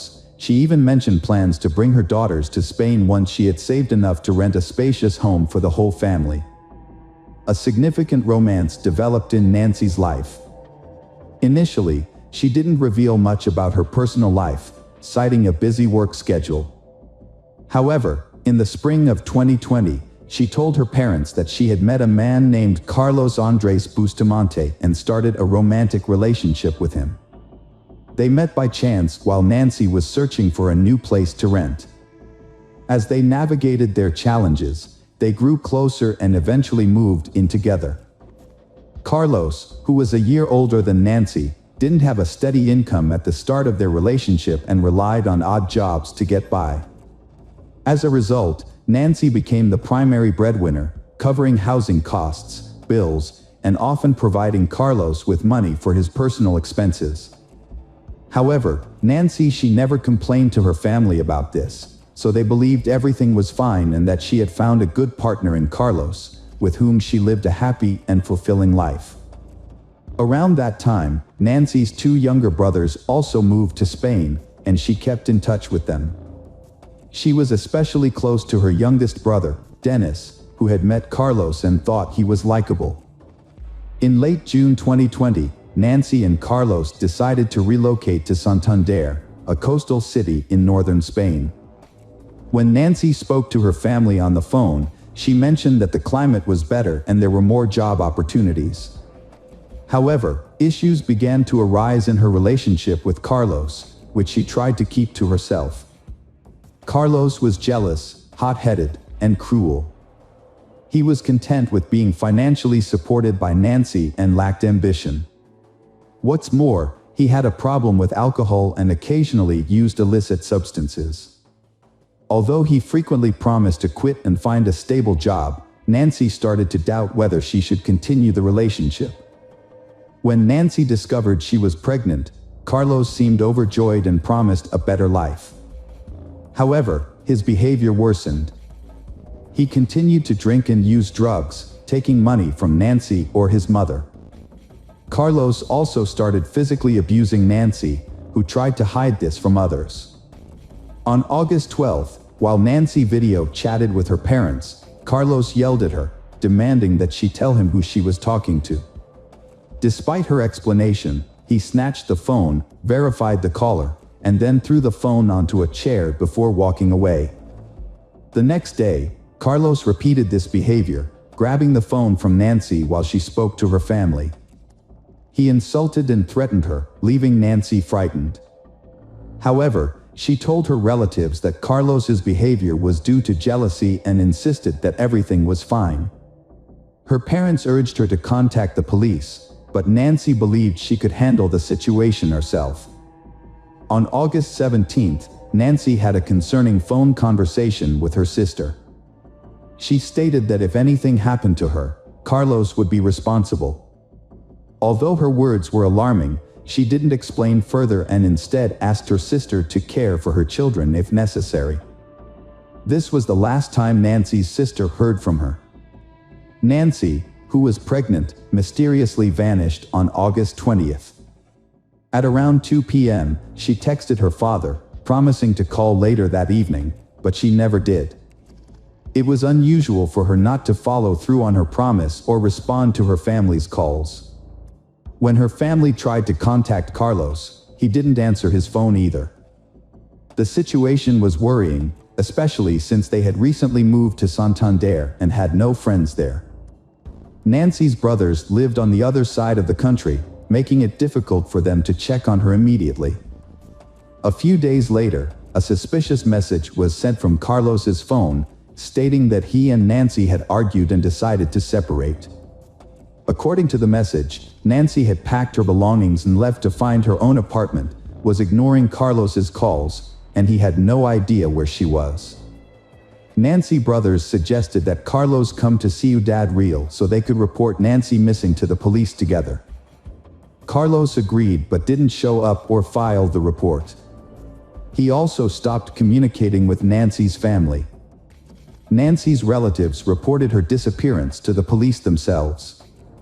Meanwhile, her brothers found Carlos's mother's, Sandra Bustamante, address through Nancy's friends. When they visited Sandra and explained the situation, she burst into tears. She confessed that she suspected her son was capable of harming Nancy, but didn't provide any details. Sandra didn't know where Carlos and Nancy were. Carlos wouldn't answer her calls, only sending brief messages telling her not to ask questions and to give him time. The next day, Sandra is questioned at the police station about Nancy's disappearance and the whereabouts of her son, Carlos. Sandra shared the same information she had told Nancy's brothers the day before and showed the police a long text message Nancy had sent her before she went missing. In the message, Nancy begged Sandra not to give Carlos any money, no matter what sad stories he might tell her. Nancy said Carlos would spend the money on alcohol and drugs, which made him aggressive and cruel. He had no intention of finding a job or overcoming his addictions, and his behavior was becoming increasingly threatening. As a result, Nancy was considering leaving him and thought it would be better to end things before anyone got hurt. The investigation also uncovered a disturbing fact about Carlos. He had been convicted of causing physical harm several times before. One of his first victims was his own mother, whom he severely beat when he was 17 years old. At the time, he was given probation. However, after leaving his family's home, he served short sentences for assaulting women he lived with and tried to have relationships with. The investigation was just getting underway, but within the first few days, several intriguing details came to light that suggested the union between Carlos and Nancy was troubled from the start. Carlos had a history of aggression, was unemployed, struggled with addiction, had a criminal record, and was prone to uncontrollable rage. Nancy's occupation wasn't as straightforward as she claimed. Her work generated substantial income, more than a housekeeper or caregiver could earn. In reality, Nancy offered escort services to wealthy individuals, including Spanish and other tourists, which is why she moved to Santander. Carlos initially accepted Nancy's occupation as it supported them financially. However, upon learning of her pregnancy, he became consumed by doubts about the child's paternity and grew intensely jealous of her continued work. His behavior became erratic, fluctuating between forbidding her from interacting with men and pressuring her to work for money. The man spent the money he took from his mother solely on himself and his vices. A disturbing discovery was made in a rented apartment, where Nancy and Carlos had been missing for nearly a week. Although Carlos had been in contact, he only sent messages and didn't reveal his location. On August 26th, the police finally obtained a warrant to search their empty rental apartment in Santander, and what they found was shocking, leaving no doubt that Nancy was deceased. Blood was found throughout the apartment, with some attempts to clean it up. However, it was still visible in many areas.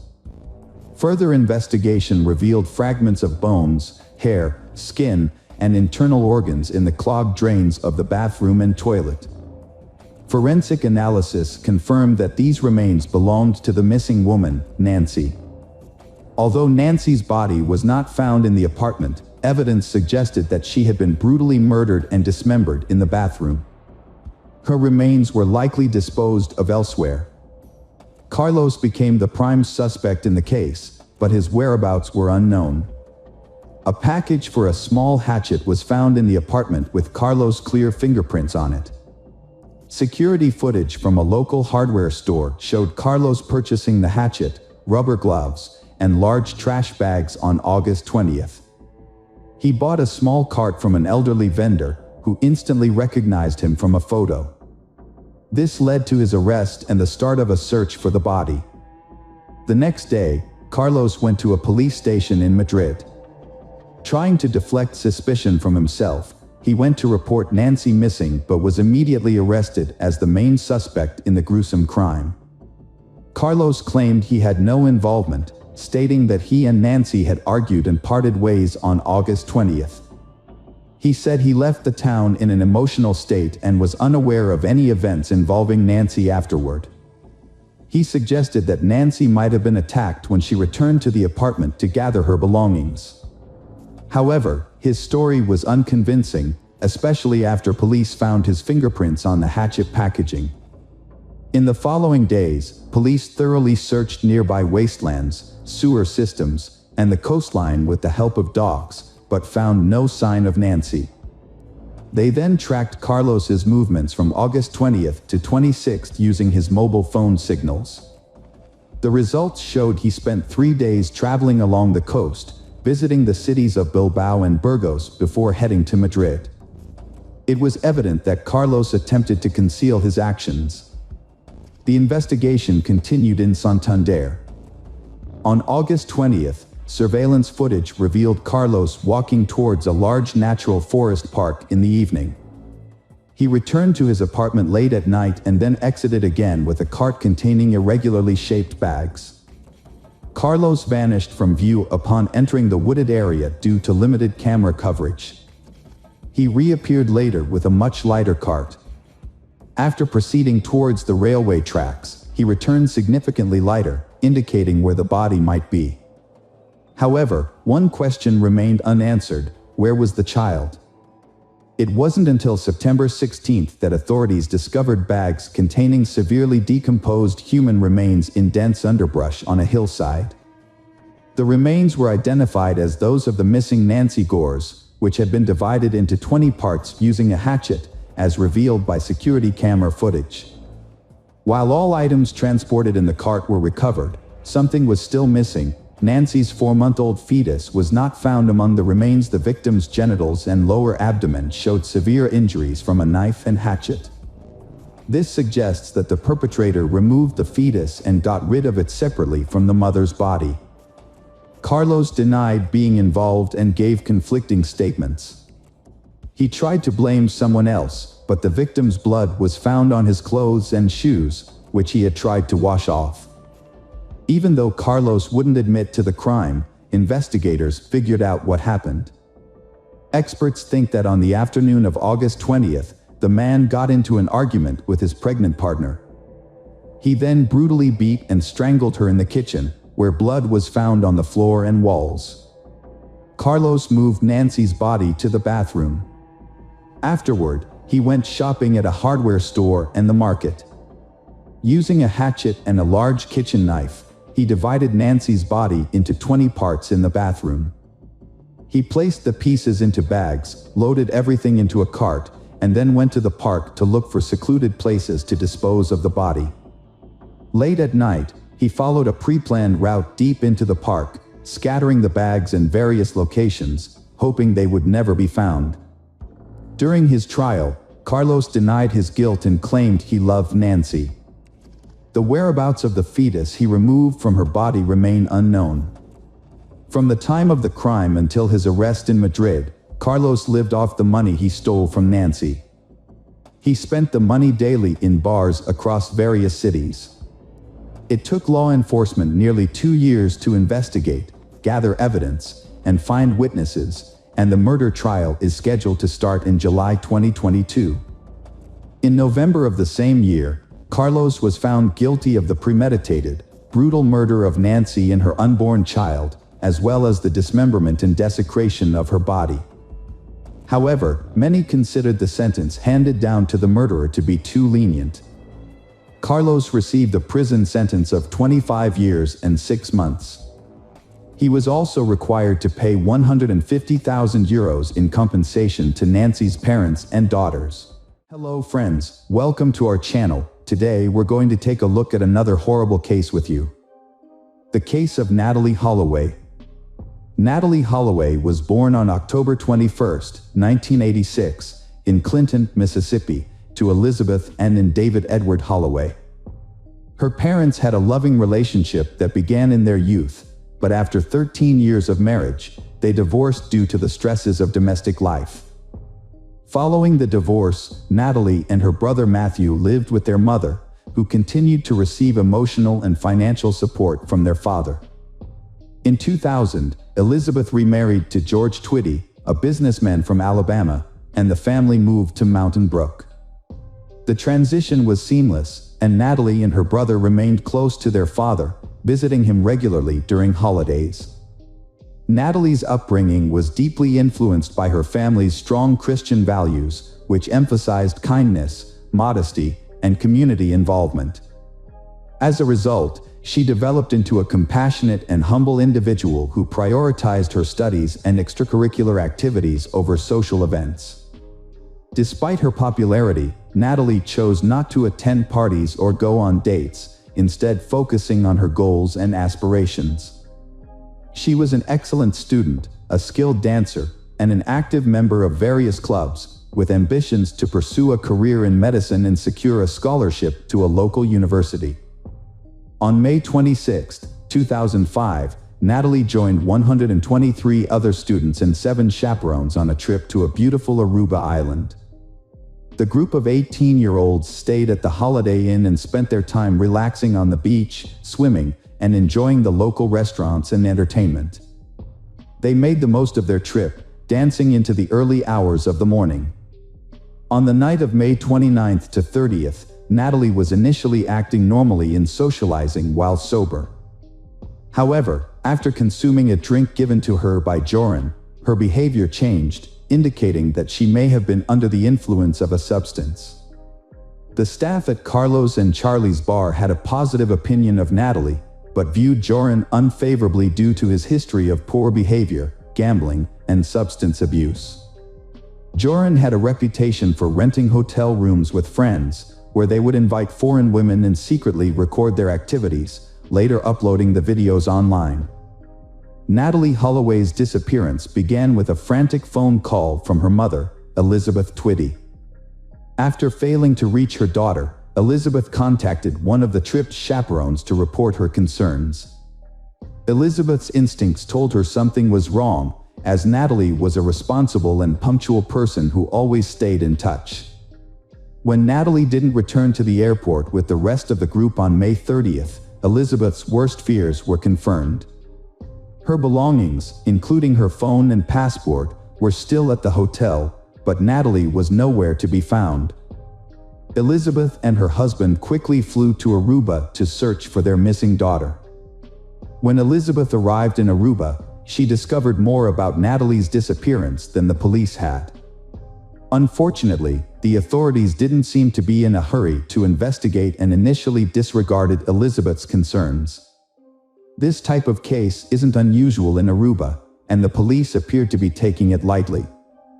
They implied that it was common for tourists to miss their flights or lose track of their group, and that Natalie was probably just having fun, drinking, or socializing with new people. Natalie's last known whereabouts were on May 30th at around 1:30 a.m., when she left a bar with a man named Van der Sloot. They got into a car with two other young men, and that's the last time she was seen. Natalie and her friends had been spending time at the notorious Carlos and Charlie's nightclub and casino. On one of those nights, she met a 17-year-old local named Joran, who offered to buy her a drink. He then invited her to visit a lighthouse and see sharks in the area. As they left the club, a silver Honda car driven by the Deepak Kalpoe brothers was waiting for them. Elizabeth contacted the police for a second time 4 hours later, and this time she shared some concerning information. As a result, the three individuals were detained. Van der Sloot initially claimed he didn't know Natalie, but eventually admitted he had left the bar with her. According to him, they spent some time driving around, stopped by the beach, and later dropped Natalie off near her hotel. Deepak Kalpoe brothers, 18, and the 21-year-old, confirmed Van der Sloot's story. It's worth noting that the three were questioned together by the police, an approach that seems questionable from a law enforcement perspective. Later on, they altered their statements multiple times. Despite his questionable behavior, Joran was never held accountable for his actions. None of the charges against him went to court. It was later discovered that Joran's father, Paulus van der Sloot, was a well-known lawyer who was seeking a judgeship. Apparently, corruption was prevalent in Aruba, allowing individuals like Joran to avoid accountability for their actions.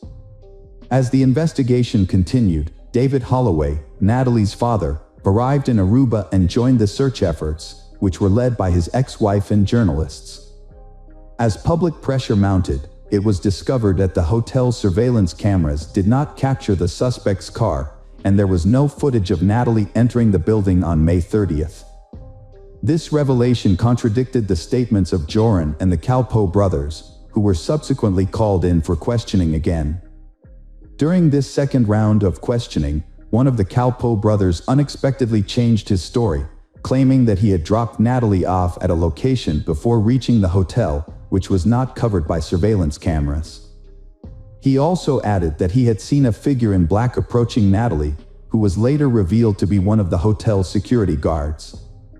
On June 5th, investigators took into custody the hotel security staff who were working the night Natalie disappeared. 4 days later, on June 9th, detectives arrested 3 people, including 2 of the Kalpoe brothers, due to suspicious circumstances. While in jail, one of the security guards learned something important from the Kalpoe brothers. Satish admitted that he and his brother Deepak had lied to protect their friend Joran. In reality, they had left Joran alone with Natalie on the beach and had gone their separate ways. The security guards were released on June 13th.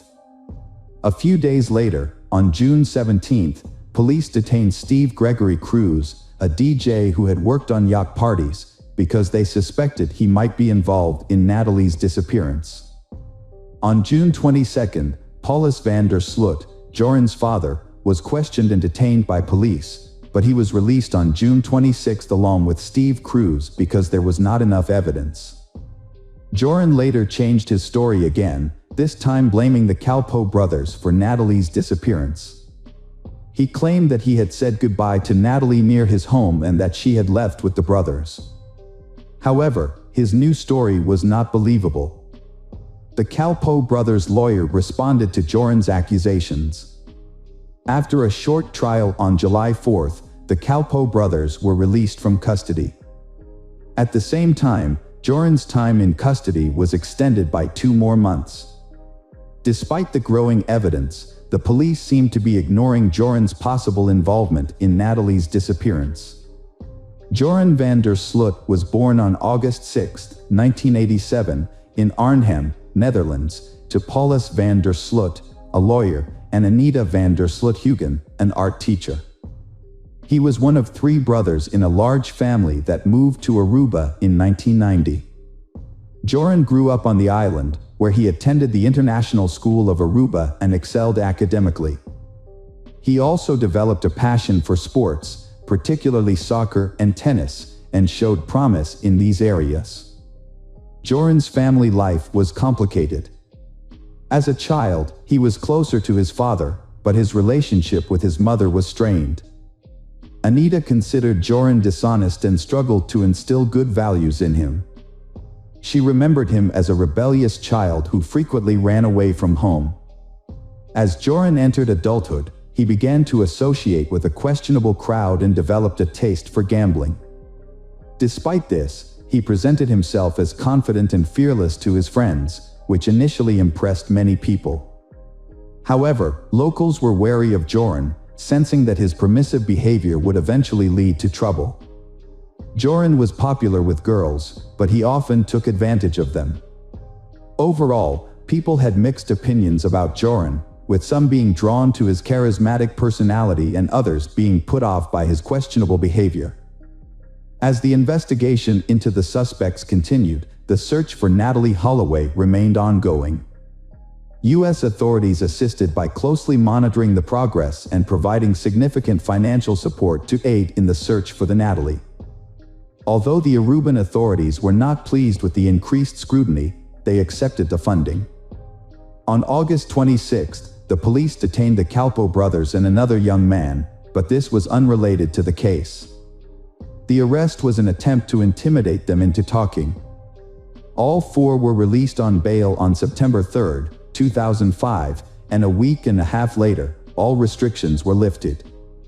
Joran van der Sloot spent about 3 months in custody.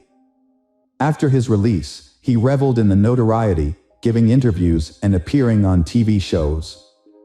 He claimed Natalee Holloway was flirtatious and offered intimacy, but he declined due to lack of contraception. When questioned about his credibility, Joran threw a glass at the interviewer, showcasing his impulsiveness and aggression. According to the recorder, Joran van der Sloot was confessing to witnessing Natalee Holloway's death on the beach in Aruba. He claimed they were intimate before she lost consciousness, and despite trying CPR, she died. Van der Sloot said he and a friend disposed of her body at sea. Despite the damning recording, Van der Sloot again avoided consequences, quickly denying his statement after it aired. In his 2007 book, The Case of Natalee Holloway, My Own Account, Van der Sloot maintained his innocence, apologizing to Natalee's family and providing his account of events, despite ceasing search efforts by authorities. In 2008, 2 new witnesses came forward in the case. One reported seeing Joran and his father on the beach near the Holiday Inn on May 30, 2005, around 4 a.m. Joran appeared disheveled and shirtless. The witness saw them arguing in a car before driving away. However, Paula's had an alibi for the night of Natalee's disappearance. Joran's former girlfriend also came forward, recalling a comment he made about easily disposing of a body. However, Joran was known for lying and exaggerating. Despite these developments, Joran and the Calpo brothers were detained and released multiple times. The Holloway family hired a private investigator, Tim Miller, who searched the landfill and discovered oversights by the island's police, including failure to interview Natalee's classmates or hotel room neighbors. Natalee's electronic room key was used several times on the night of her disappearance, and she left behind her rare and expensive mobile phone. A male DNA was found on her toothbrush. The investigation's flaws were exposed.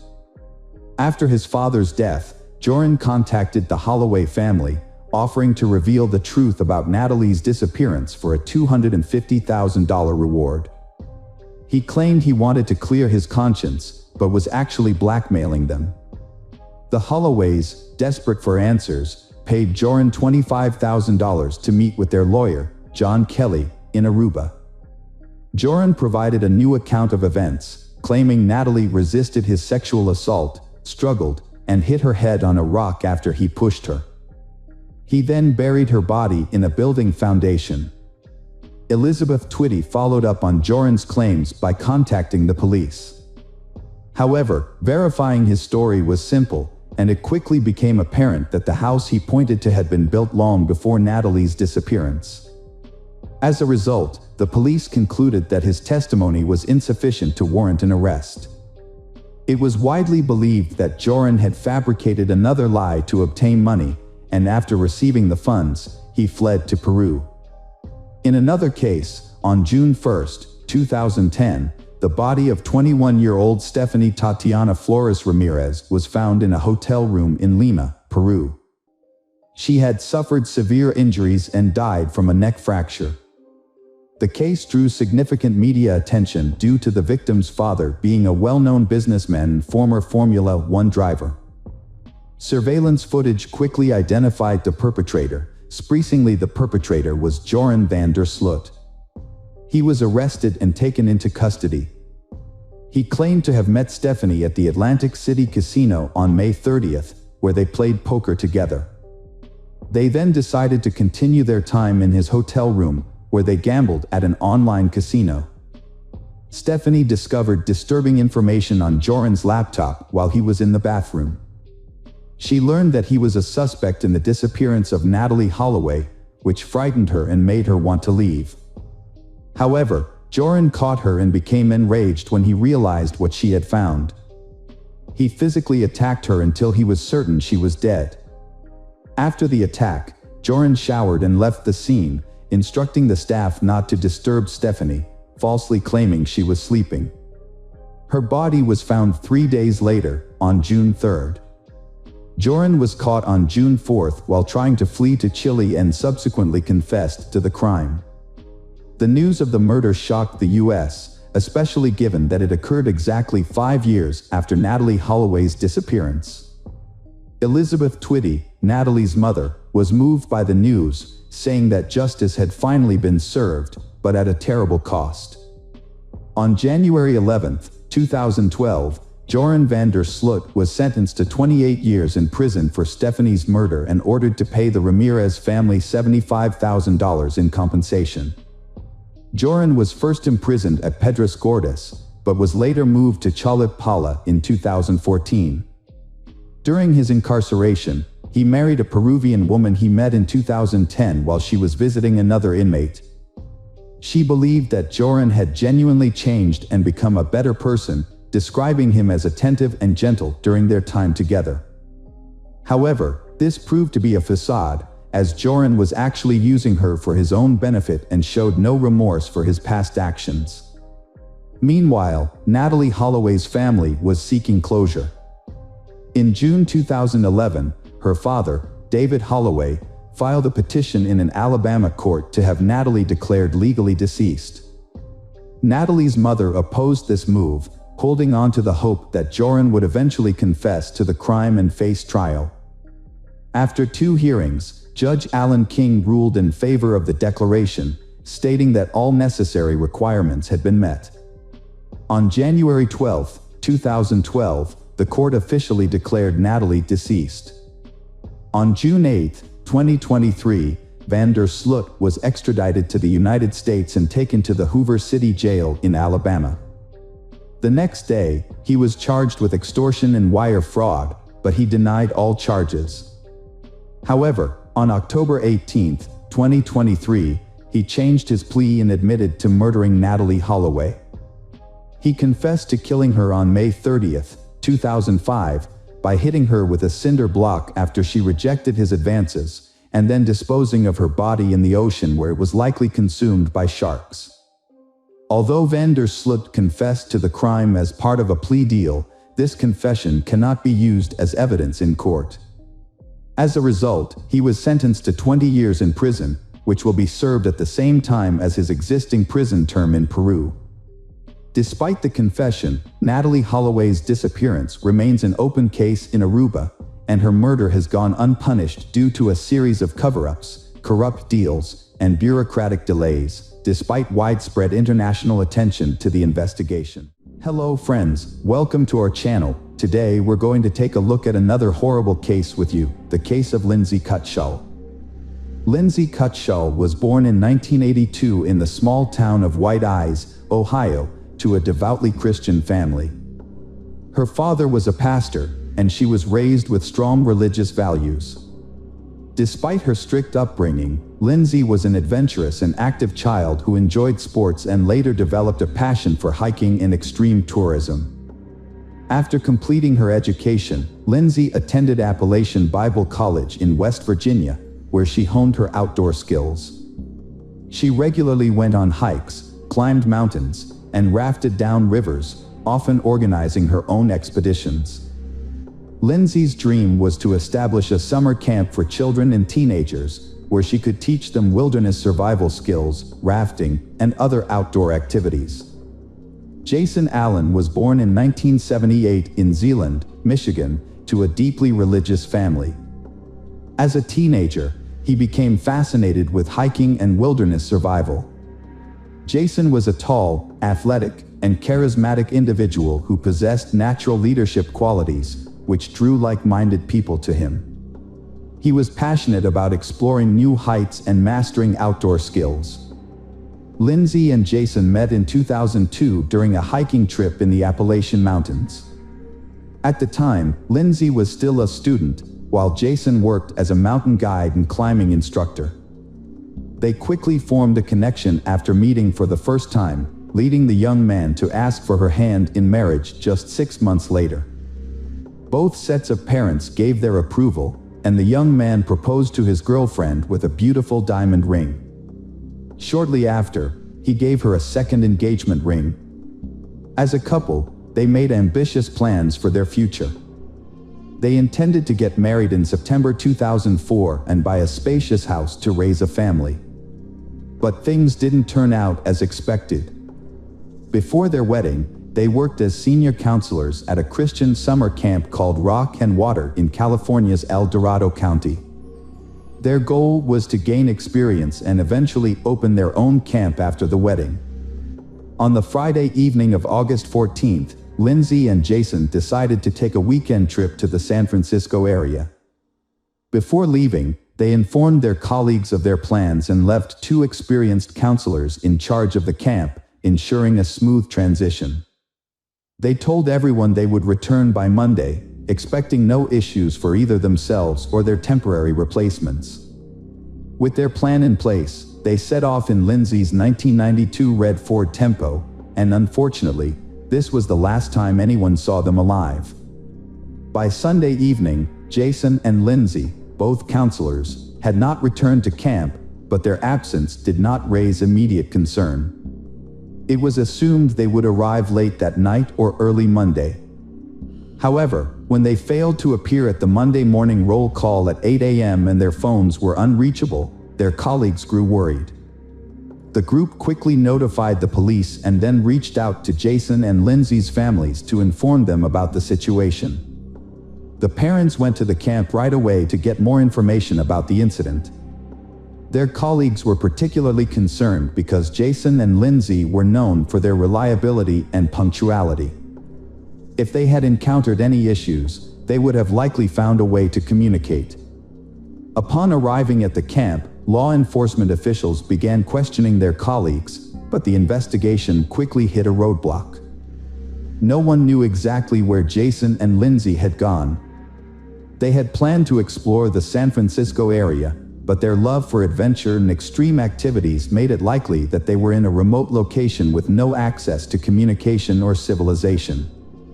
The police decided to wait for 48 hours, allowing the missing couple a window to possibly return home by themselves. In the meantime, concerned relatives and friends didn't want to delay any longer, and therefore decided to start searching. They reached out to everyone in their network, trying to gather information about the last time someone had contact with they. A missing person flyer featuring a photo of they was circulated, asking witnesses to report any potential sightings right away. By Tuesday, law enforcement had joined the search. The main focus was on the San Francisco area, its surrounding suburbs, and nearby localities. However, the large terrain made it challenging to thoroughly search every inch. A friend's insight that they frequently visited the secluded and picturesque rocky beaches led the police to concentrate on these locations. As the search effort dragged on for days, with several bodies found in sleeping bags in the targeted areas, the likelihood of finding them alive decreased significantly. On Wednesday, August 19th, a helicopter patrol spotted 2 bodies in sleeping bags on a remote rocky beach, indicating that the individuals were likely deceased rather than just resting. Upon arriving at the scene, police found a red Ford Tempo parked near a tourist shelter in a steep trail leading to a scenic beach. The car was identified as belonging to missing student Lindsay Cutshall after a database check. As officers descended the trail, they discovered 2 people in sleeping bags, who initially appeared to be sleeping. However, they did not respond to calls or noise. Closer inspection revealed that the individuals, a young man and woman, were deceased, with no signs of life. Preliminary examination suggested that they had been killed by gunshot wounds to the head, and the smell of decomposition indicated they had been there for over a day. All of their belongings, including phones, wallets, bank cards, and cash, were found next to them, ruling out robbery as a motive. The car keys were also visible, eliminating car theft as a motive. Investigators initially believed the deceased were the young couple who had gone missing near San Francisco the previous week. Documents found at the scene confirmed the identities of the victims as Lindsay Cutshall and Jason Allen. However, formal identification by their relatives was still necessary. When the parents arrived, they were overcome with grief upon recognizing the bodies of their children. The investigation led police to rule out initial theories of robbery or carjacking due to the presence of untouched valuables, money, and keys at the scene. Forensic analysis also showed no signs of physical or intimate assault on the bodies, except for the fatal gunshot wounds to the head. It appeared that Lindsay and Jason were peacefully sleeping and did not have time to react to the attack. They showed no signs of trying to defend themselves, escape, or even get out of their sleeping bags, indicating a sudden and deliberate act that was similar to an execution or a revenge killing. The brutal murder of 2 individuals on a secluded beach left investigators with many questions but no clear answers. The beach was difficult to access, and there were no signs of anyone else being in the area. Despite a thorough search, no shell casings were found, leading investigators to believe that the shooter may have taken them or thrown them into the ocean. The fact that the shots were fired at close range into the victim's head suggested that the casings should have been nearby if they hadn't been deliberately moved. A search of the area revealed an empty beer bottle a few meters from the crime scene. This was notable because Lindsay and Jason did not drink alcohol and led a healthy lifestyle, suggesting that the bottle may have belonged to the shooter. The brand of beer was unusual for the area and was more commonly found in a neighboring state. Although it was unclear whether the bottle was connected to the crime, it was considered a significant lead in the investigation. A theory emerged that Lindsay and Jason may have had a confrontation with someone the day before their deaths, and this person may have returned at night with a gun to settle the dispute. Although Jason and Lindsay were known for being friendly, it was possible they may have unknowingly offended someone. Additionally, the shooter may have been intoxicated or mentally unstable. Examination of the bullets found in the victim's skulls showed they came from a rare Marlin rifle, specifically a .45 caliber Model 18, produced in 1994 by Marlin Firearms Company. This type of rifle was typically used for hunting and was often part of a collector's arsenal. This discovery was a significant lead in the investigation, but it remained the only concrete clue at the time. Investigation suggested that the shooter was likely a lone male. He may have been a hunter, collector, or gun enthusiast. To further the investigation, authorities aimed to reconstruct their final route, identify who they may have contacted, and determine when they were last seen alive. Fortunately, they had taken many photos, and their camera was found intact among their belongings, which provided a useful starting point for tracking their movements. A guest book at a tourist cabin near the lookout point, where they had parked their car, contained entries expressing their delight with the weekend getaway. They had also visited a fishing pier about 20 miles away on Saturday, as evidenced by the photographs they took. Police officers returned to the pier and interviewed locals to find people who may have seen something significant. Several people remembered a young couple in a red car who inquired about overnight accommodations but found all 3 nearby hotels fully booked due to peak tourist season. They had dinner at a local restaurant, walked around the area, and took photos before leaving in the evening. According to those who saw and interacted with them, they was friendly, did not engage in any conflicts, and seemed carefree and happy. However, none of the witnesses could recall anything unusual or suspicious. The location where the bodies were found was a protected area, closed to camping. However, the young couple had nowhere else to stay overnight, so they decided to camp on the beach, using sleeping bags instead of a tent. They felt safe on the secluded beach on a warm August night and planned to return to the rock and water camp on Sunday. This information helped investigators narrow down the time frame of their deaths.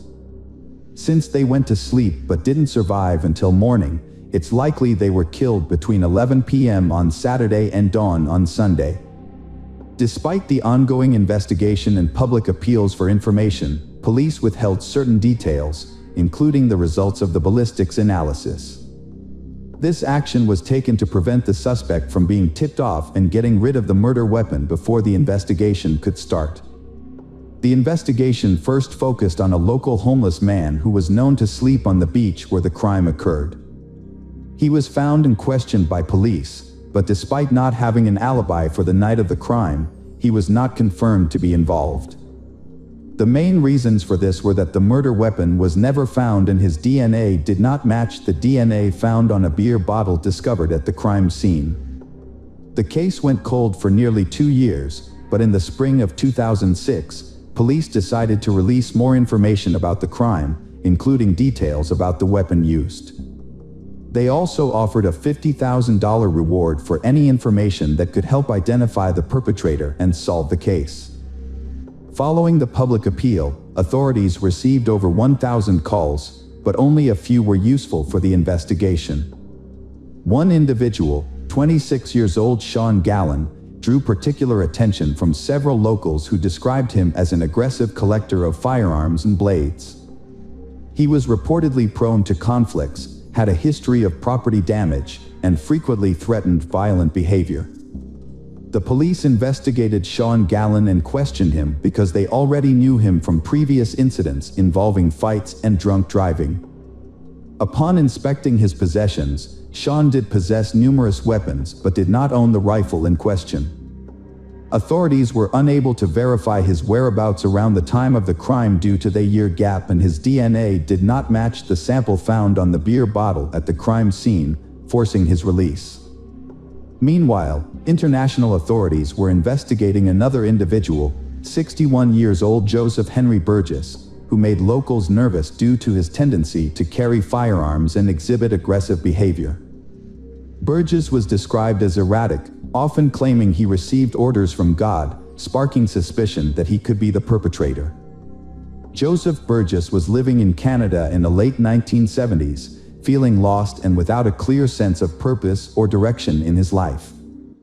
In 1978, he joined the Children of God commune, presenting himself as a deeply devoted individual. Those around him considered him excessively zealous. A rivalry with 2 young members escalated into hostility, and shortly after, both individuals were found dead with multiple close-range gunshot wounds to the head.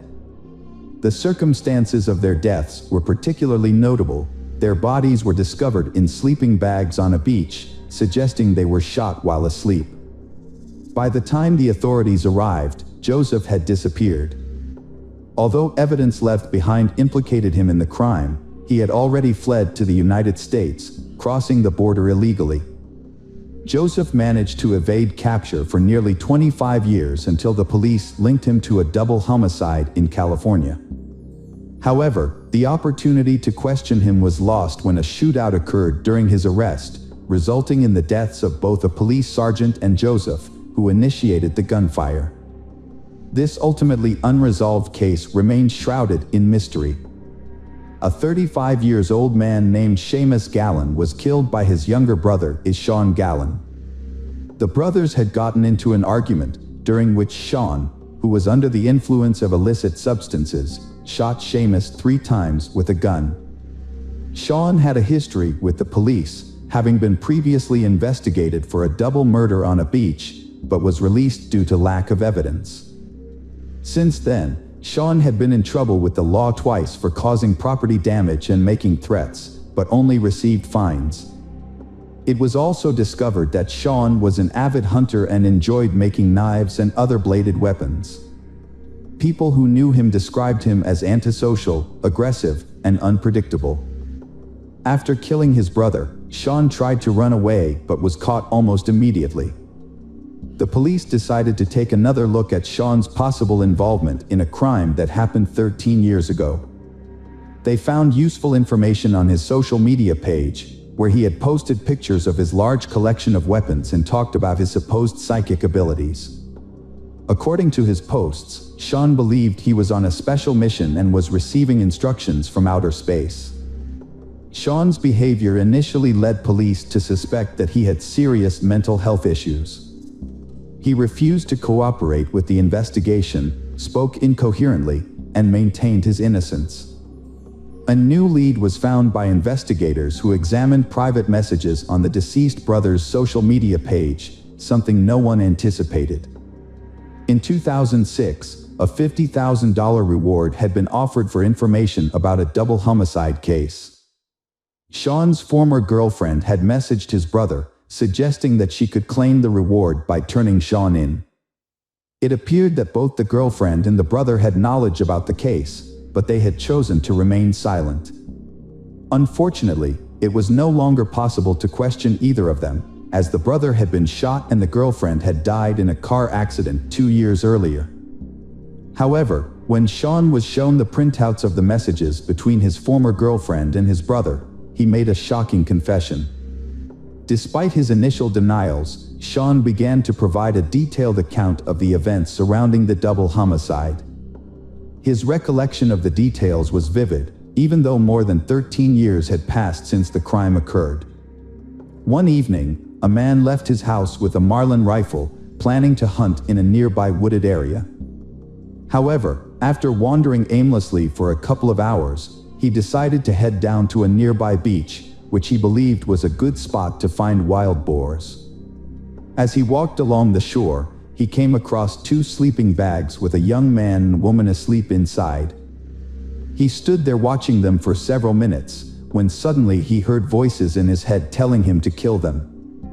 The man claimed that this was a mission from outer space that he had to carry out.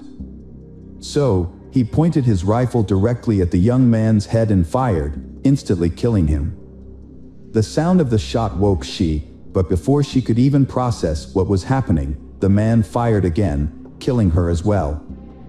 He then picked up the spent casings and put them in an empty beer can he had been carrying. Later, he threw the can into some bushes in his father's backyard, where he also hid the rifle, asking his father to keep it for him. Sean's father hid the murder weapon in the cellar of his old barn without asking any questions. Remarkably, Sean's account of the crime was later confirmed.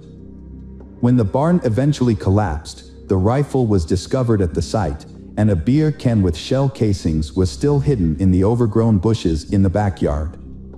The property's abandonment after Sean's father passed away in 2009 had helped preserve these key pieces of evidence. A beer bottle found on the beach was initially considered evidence, but it was later discovered to be unrelated to the crime. Sean claimed that voices in his head ordered him to commit violent acts and that he was not aware of his actions when he committed the crime. His defense argued that Sean was mentally ill and unfit to stand trial. The court relied on expert psychiatrists to assess the validity of these claims. The psychiatric evaluation found that Sean did indeed suffer from multiple mental health disorders, which were exacerbated by his use of alcohol and prohibited substances. However, the evaluation also showed that at the time of the crime, Sean acted with deliberation and careful planning, fully aware of his actions and the need to cover his tracks to avoid detection. Specifically, Sean deliberately killed the young man first, knowing that she would be less able to resist or defend herself if anything went wrong. Sean carefully removed the casings and handed the rifle to his father, instructing him to conceal it. Although psychiatrists diagnosed Sean with mental issues, they concluded he was mentally fit to stand trial and be held accountable for his actions. Notably, his family and former girlfriend were aware of or suspected his involvement in the double homicide, yet none of them reported him to the police. Sean's trial took place in the spring of 2019, nearly 15 years after the double homicide. On June 17, 2019, he was sentenced to 2 consecutive life terms without parole, plus an additional 94 years for killing his brother in 2017. He is currently serving his sentence in a special prison unit for inmates with mental disorders. Due to his continued claims of hearing voices and aggressive behavior, he is closely monitored to prevent harm to himself or others. The motive behind the double homicide was never established. According to reports, Sean randomly encountered they sleeping on the beach and decided to end their lives without apparent reason. Welcome back, detectives. Let's dive into another horrible case. The case of Agnes Klavina.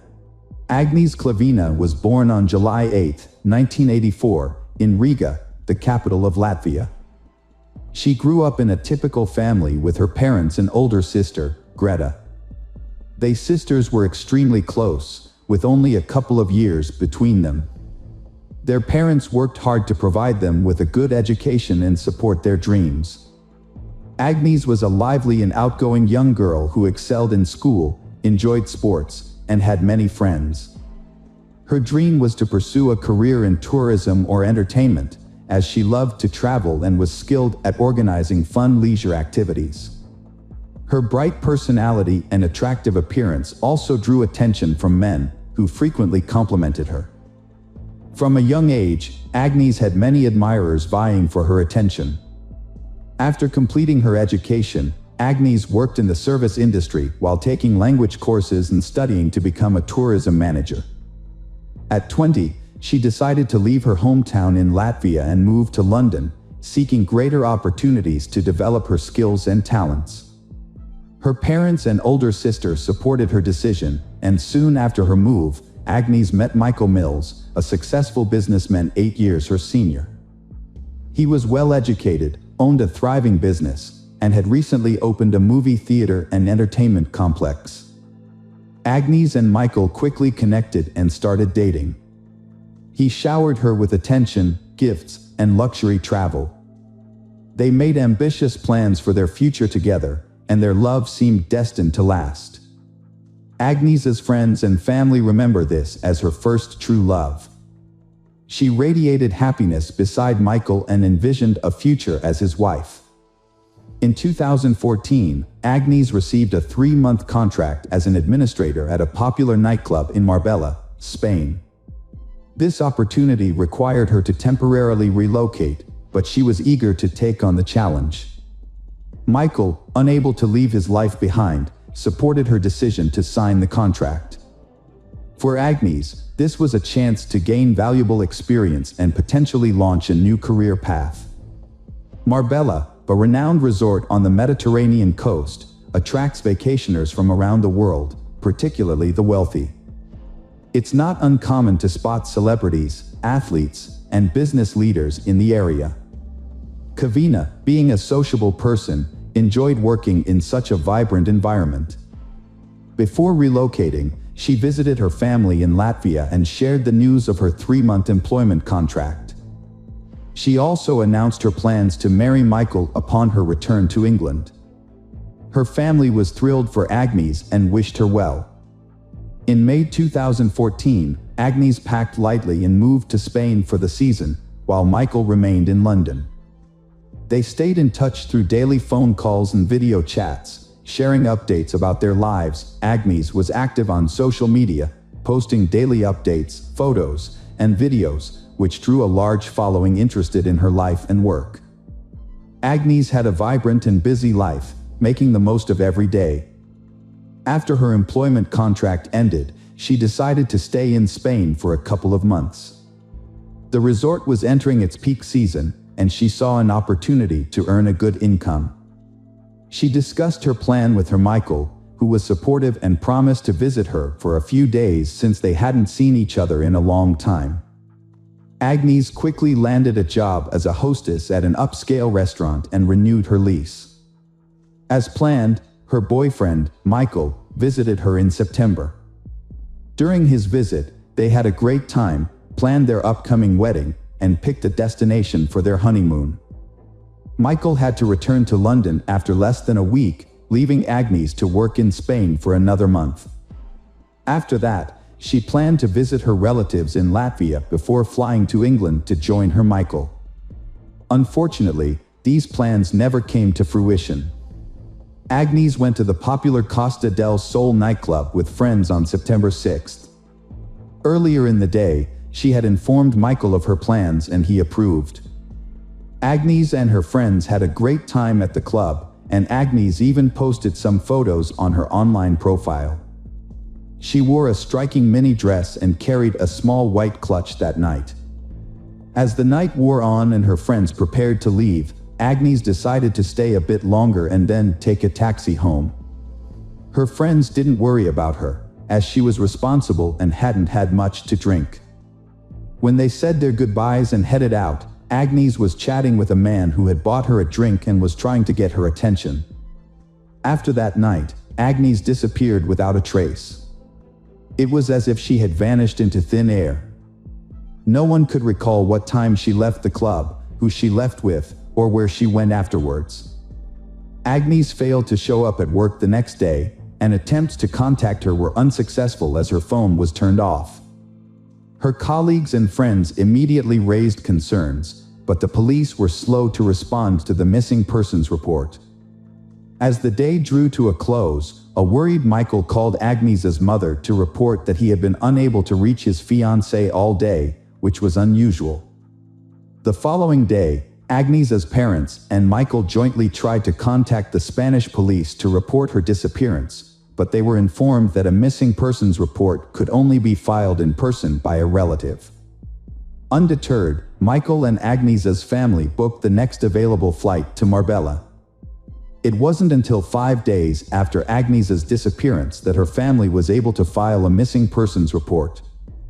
The investigation began with a search of Agnes's rented apartment, which appeared to be untouched, as if she had simply stepped out for a short time. Her documents, money, and expensive jewelry were still in place, the refrigerator was stocked with prepared meals, and several outfits were laid out on the bed, suggesting that Agnes had been preparing to go out, likely to the club on the night she vanished. To aid in the search, Agnes's friends and family distributed flyers with her picture throughout the city, and the media picked up the story, featuring it on TV news programs and the front pages of local newspapers. The police reviewed footage from CCTV cameras inside and outside the entertainment venue, but encountered a setback. The files had already been deleted. However, with the help of specialists, they were able to recover the recordings. One of the restored videos, taken by a camera near the parking lot exit, showed Agnes leaving the club around 6 a.m. with a man. It was clear that she did not leave voluntarily.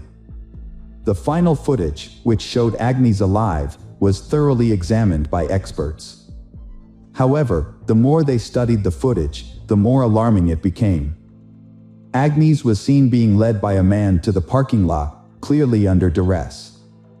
He had a tight grip on her waist, and Agnes looked frightened.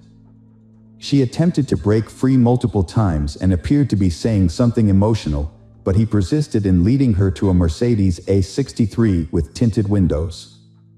As he forced Agnes into the car, it became clear that another person was already inside. Meanwhile, the first man got into the driver's seat. Agnes temporarily managed to open the car door and tried to escape, but he who had been standing next to her, likely the doorman, intervened and pushed her back into the car at the driver's signal. In return for his assistance, the driver appeared to hand the doorman something, presumably a cash reward. Agnieszka's phone was turned off 6 minutes after she got into the car, and it was never turned back on. The vehicle's subsequent movements couldn't be tracked because there were no CCTV cameras along the route. It became clear that the men in the cabin were the last people to see Agnieszka before she went missing.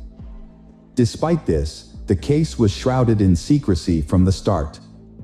Everyone involved in the investigation signed confidentiality agreements, and information was kept from the press and even Agnieszka's loved ones. For the first few months, Agnieszka's parents and Michael were left in the dark, with only vague updates that the investigation was ongoing and that it was too early to draw conclusions. As time passed without any word from Agnieszka, hope began to dwindle. Agnieszka's fiancé, Michael, periodically gave interviews pleading for help in finding her, but no one ever came forward with information. It wasn't until 6 months later that Agnieszka's relatives were finally shown footage from the club's cameras and given the names of the 3 men who had last been in contact with her. Wesley Capper, the son of a wealthy British millionaire, was identified as he who forcibly removed Agnieszka from a club and pushed her into a car. Wesley Capper was accompanied by his longtime friend, Craig Porter, who had no specific occupation and had previously been on the police's radar. A third man, Cyan Usman, a dark-skinned doorman, was also in the car.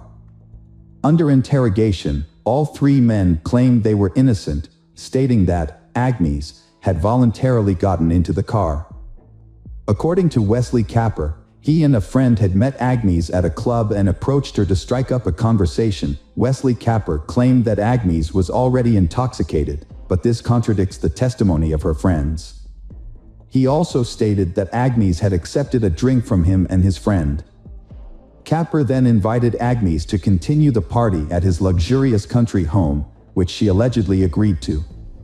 However, Wesley Capper claims that Agnieszka changed her mind once they were in the car and asked to be dropped off in the middle of the road, stating that she would take a cab home. Wesley Capper claimed that he dropped Agnieszka off at her requested location, which was an unlit stretch of road with no CCTV cameras. Craig Porter couldn't confirm or deny Wesley Capper's statement about Agnieszka's presence in their car. According to Porter's own admission, he was also extremely drunk and didn't know how or when Agnieszka got into the vehicle. He fell asleep shortly after leaving the parking lot and only woke up to find Agnieszka was no longer in the car. The doorman, Cyan Usman, confirmed that Agnieszka was intoxicated, but he couldn't say if she voluntarily got into the car. However, he did say that when the car moved, Agnieszka opened the door and nearly fell out. The driver then asked him to close the door, for which he received a large tip. When questioned, Cyan Usman said he didn't think Agnieszka's attempt to get out of the car was an escape attempt. In his opinion, she might have accidentally opened the door due to her intoxication. He also noted that Agnieszka didn't scream or ask for help during the incident. The security footage clearly shows Wesley Capper forcibly leading Agnieszka to the car, holding her by the waist and wrist. However, Wesley's defense is that Agnieszka was dizzy and he was only holding her to prevent her from falling. Later in the investigation, another unsettling video came to light, shot in the south of Spain, specifically at the Puerta de la Dua in the Seu Grande Marina. The footage was of the luxury yacht belonging to John Capper, a millionaire and the father of one of the suspects. Dated September 10th, just 4 days after Agnieszka went missing, it showed Wesley Capper and 2 other men boarding the yacht. Notably, they carried a heavy suitcase and what appeared to be a rolled-up carpet. However, when questioned about this footage, Wesley Capper explained that he and his friends had traveled to the yacht simply to have a good time. He claimed the suitcase was packed with their belongings and what seemed to be a carpet was actually bedding. Wesley Capper failed to account for where everything had gone, considering none of these items were seen upon their return. The investigators meticulously searched the yacht and the automobile, only to find nothing of consequence because both vehicles had been thoroughly cleaned, thus destroying any possible DNA evidence. Interestingly, during this exhaustive search, a blonde hair was found in a car trunk, although determining its origin was not feasible as the hair itself had strangely disappeared over the course of the investigation, marking another puzzle within this intriguing case. A few hours after Agnes was last seen in the defendant's car, Wesley Capper made several calls to emergency services, but hung up each time without waiting for an answer. It seemed as though he was afraid or uncertain about what to do. Wesley Capper claimed he was drunk and made the calls randomly. The lawyer for the Agnes family argued that Agnes was likely already dead, and her body was probably at the bottom of the sea, hidden in the suitcase the suspects had brought on board the yacht.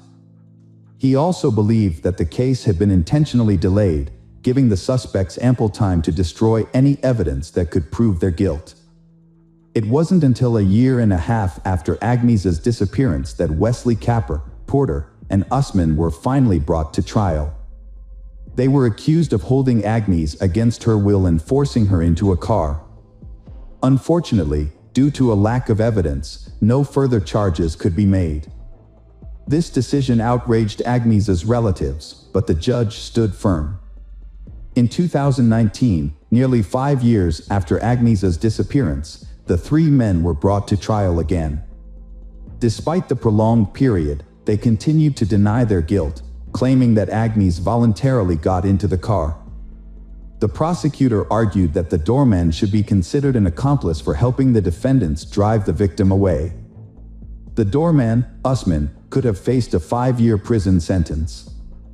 Instead, he defended himself, stating that he was a suspect due to his skin color and lack of access to a good lawyer. He claimed that he sent all his earnings to a starving family in Africa. Wesley Capper and lawyers argued that their clients were only guilty of persuading Agnes to get into the car, not forcing her. They believed that Agnes was dropped off on the road as requested, but was possibly kidnapped and killed by someone else while waiting for a cab. The judge's verdict was met with surprise and anger from Agnes's relatives, as none of the defendants received any punishment. Usman was acquitted of all charges. Wesley Capper was given a 2-year sentence for taking advantage of Agnes's intoxication to coax her into his car, and Porter received a 6-month sentence for aiding Wesley Capper's actions. However, they received suspended sentences and did not serve any time in prison. Instead, they paid Agnes's family £101,000 in compensation. Agnes's family was unhappy with the outcome and decided to appeal. It later came to light that the defendants had both committed further offenses while awaiting the court's decision. Wesley Capper, who was intoxicated by alcohol and drugs at the time, hit and killed a woman with his vehicle and then fled the scene. Meanwhile, Porter and a friend, who were also intoxicated, stole a car after violently assaulting its owner. Wesley Capper received a surprisingly lenient sentence of probation for his serious crime, thanks to his lawyer's skilled defense. As part of his sentence, he paid a substantial amount of compensation to the family of she he had killed in a car accident. In contrast, Porter was not as fortunate and was sent to jail, although the exact length of his sentence is not publicly known. Nearly 7 years after Agnes's disappearance, the prime suspect in her case finally faced consequences. However, it wasn't the law that caught up with Wesley Capper, but his own destructive lifestyle. Years of substance abuse took a serious toll on his health. During the -19 pandemic, Capper was hospitalized, and after beginning to recover from the illness, he suffered a stroke. He passed away on July 26, 2021, at the age of 44. At that time, Agnes's parents appealed to the court again, but unfortunately, the suspect had since passed away and could no longer face prosecution. Despite this development, the case was still before the Supreme Court, although a new turn of events would arise 9 years later, long after Agnes's fate had been presumed, her body never found, alive or dead. Following this, her parents, sister, Michael, and their lawyer converged on a plausible theory. It suggested that the perpetrators had likely disposed of Agnes's body in a suitcase that was secretly boarded on a yacht, eventually dropped in a distant, undisclosed part of the open ocean. In mid-June, a gardener at the exclusive Lida Golf Club in the Costa del Sol region discovered a mysterious object near the coast while cleaning the area. Upon closer inspection, the object turned out to be an old, badly damaged suitcase. The gardener did not attempt to open it and instead called the police. When law enforcement officers opened the suitcase, they found human remains inside. Further examination revealed that the remains belonged to she, approximately 25 to 35 years old at the time of her death. It was also determined that the suitcase had been submerged in water for around 10 years before washing up on the shore. Based on these findings, the police hypothesized that the remains might belong to Agnes, a woman who had gone missing 9 years ago. To confirm this theory, investigators are conducting DNA tests to compare Agnes's DNA with the remains found in the suitcase. Detectives. Let's dive into another horrible case, the case of Luz Maria Lopez. Luz Maria Lopez was born on March 17, 1995, in San Cristobal Verapaz, a small town, to a modest family. She was the youngest of 2 children. Her parents, Morales and Brian, raised her along with her older brother, Omar. Luz Maria's early life was marked by a serious health scare. As an infant, she nearly died due to an intestinal obstruction and underwent a complex surgery. Although her doctors were uncertain about her chances of recovery, her mother's prayers and faith played a significant role in Luz Maria's survival. Fortunately, the surgery did not affect Luz Maria's development. She grew up to be a healthy and active child.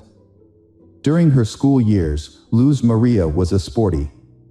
She was actively involved in gymnastics, athletics, and classical dance.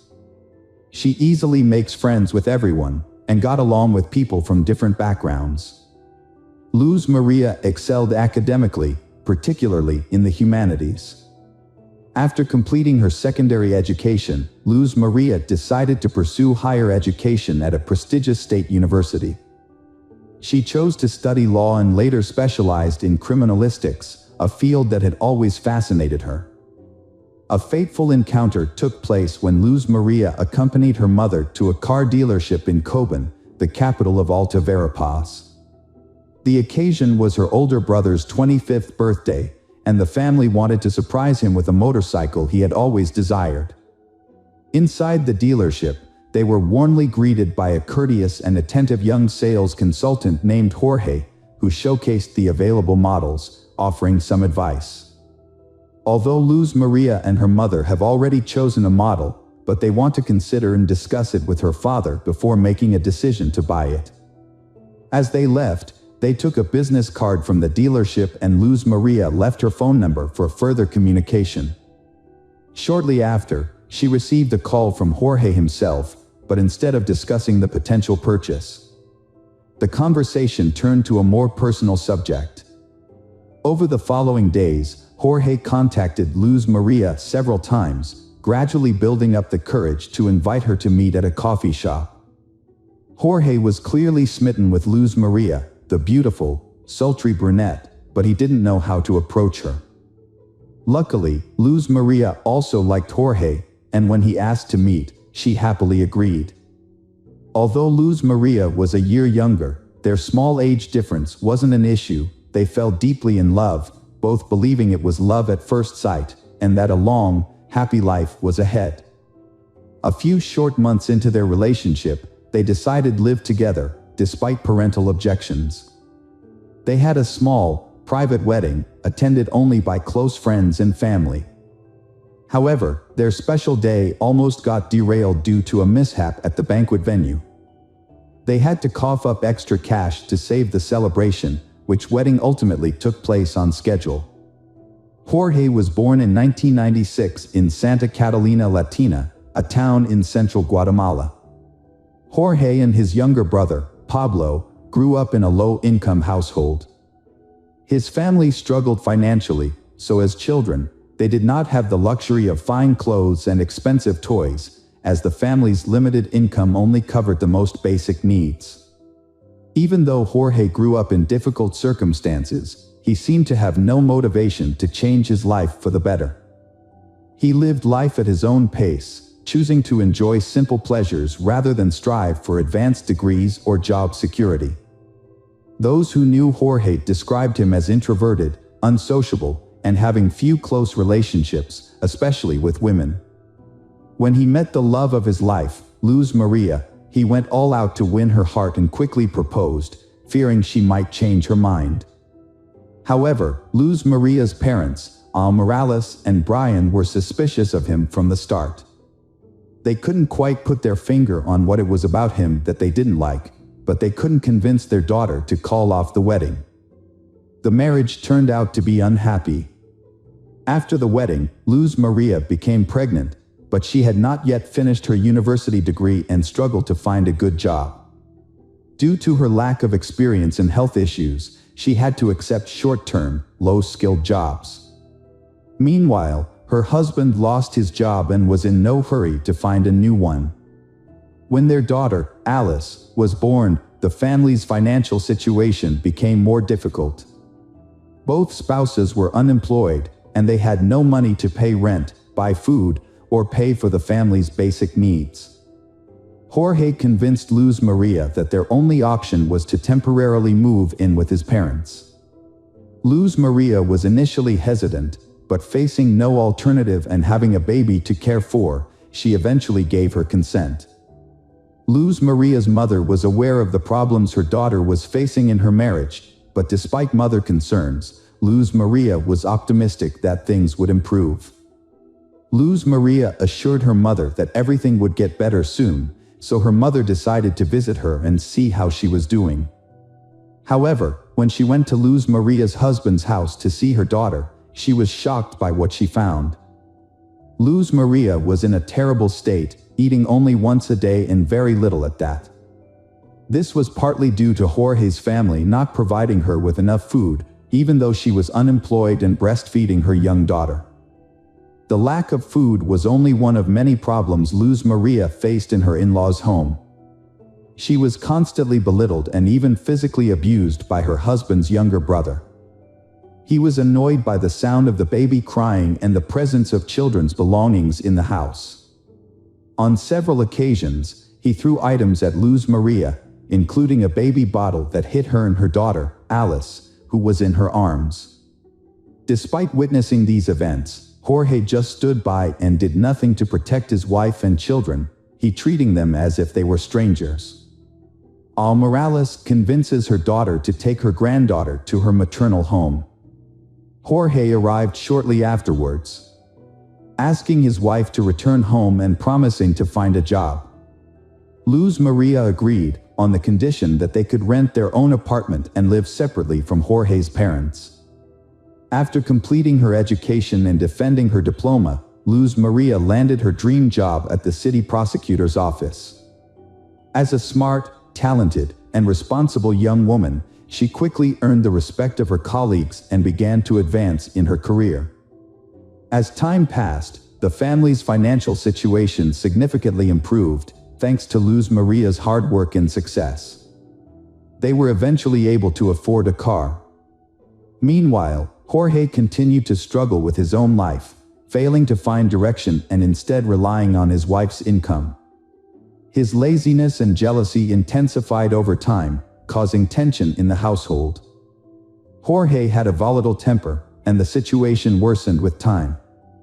Jorge was a man who preferred a life of leisure, spending most of his time at home watching TV, drinking beer with friends, and relying on his wife's income.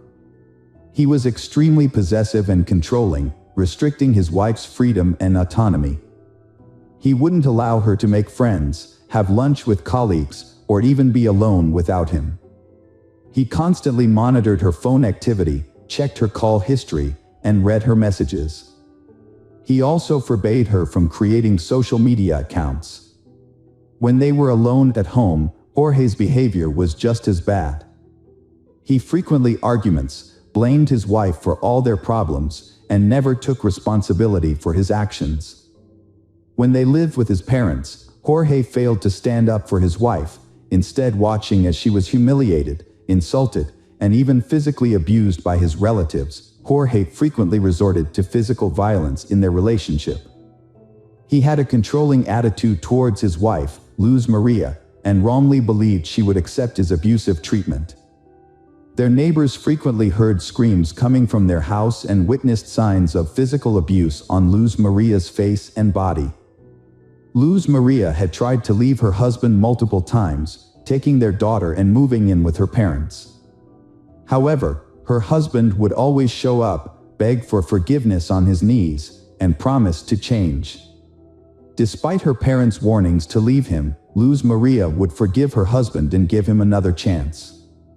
On December 15, 2020, after another violent argument, Luz Maria took their 3-year-old daughter, Alice, fled to her mother's house in tears. The next day, Jorge arrived, but it was unclear whether he was seeking reconciliation with his wife or just wanted his car back. He claimed to have found a new job and promised that their lives would improve, swearing that he would never physically harm Luz Maria again. Luz Maria believed him once more and returned to their rented apartment with her husband.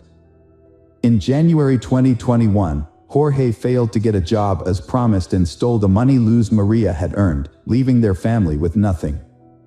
Luz Maria called her mother to complain, and her mother agreed to meet with her to give her some money until she received her next salary.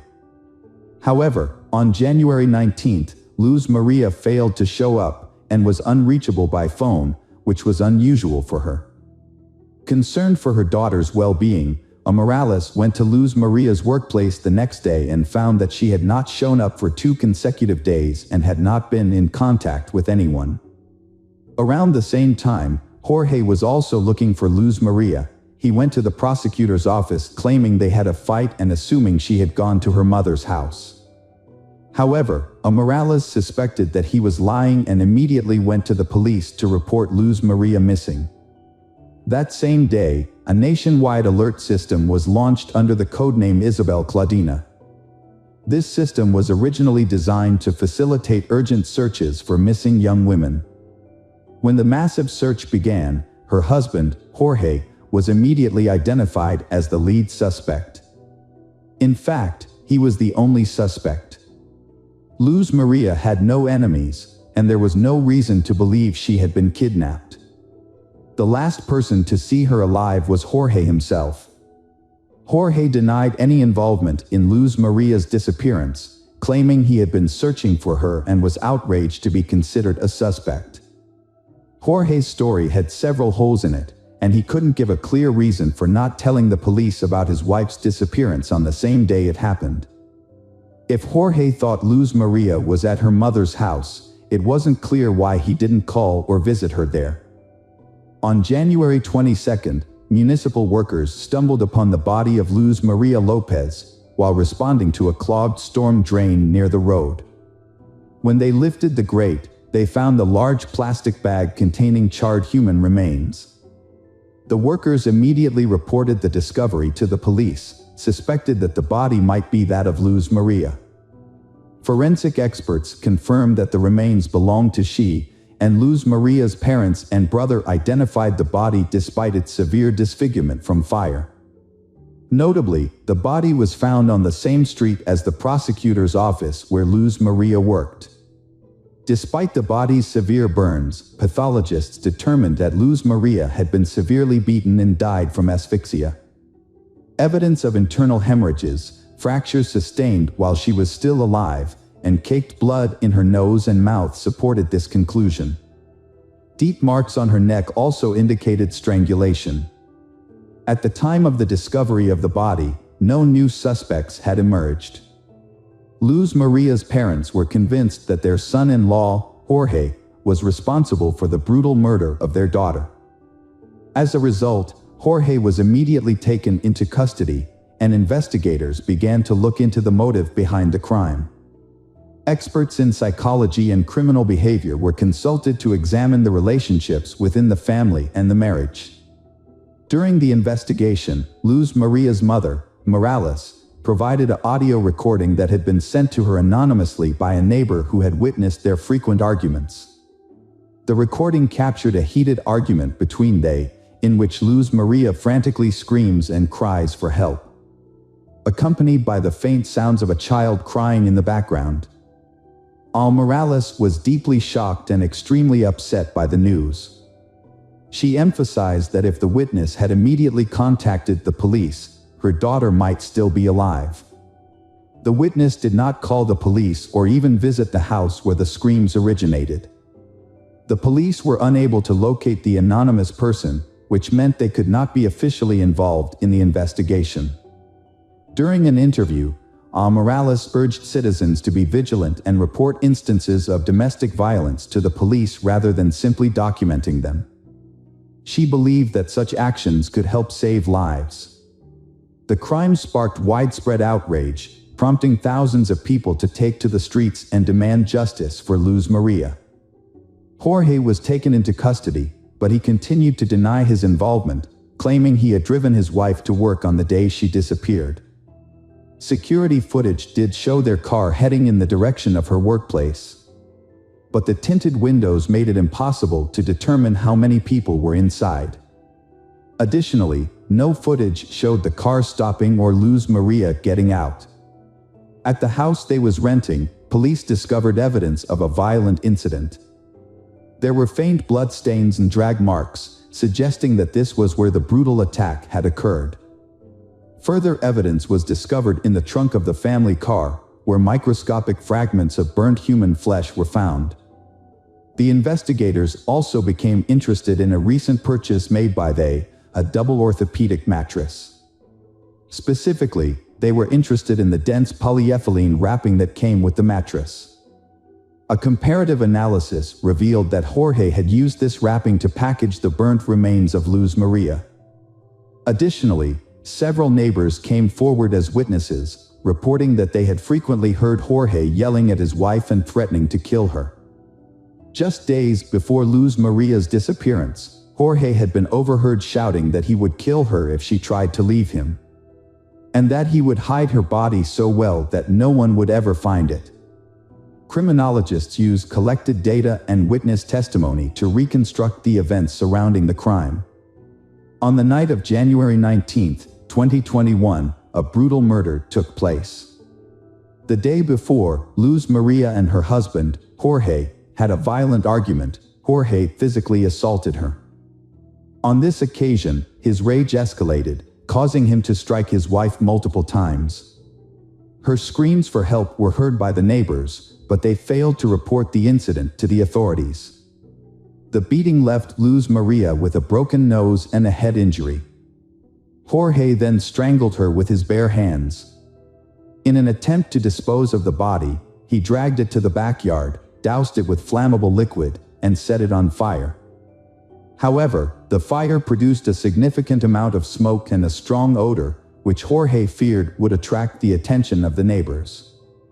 He quickly extinguished the flames, wrapped the charred remains in plastic, and sought a secluded location to hide the body. He believing it would never be discovered.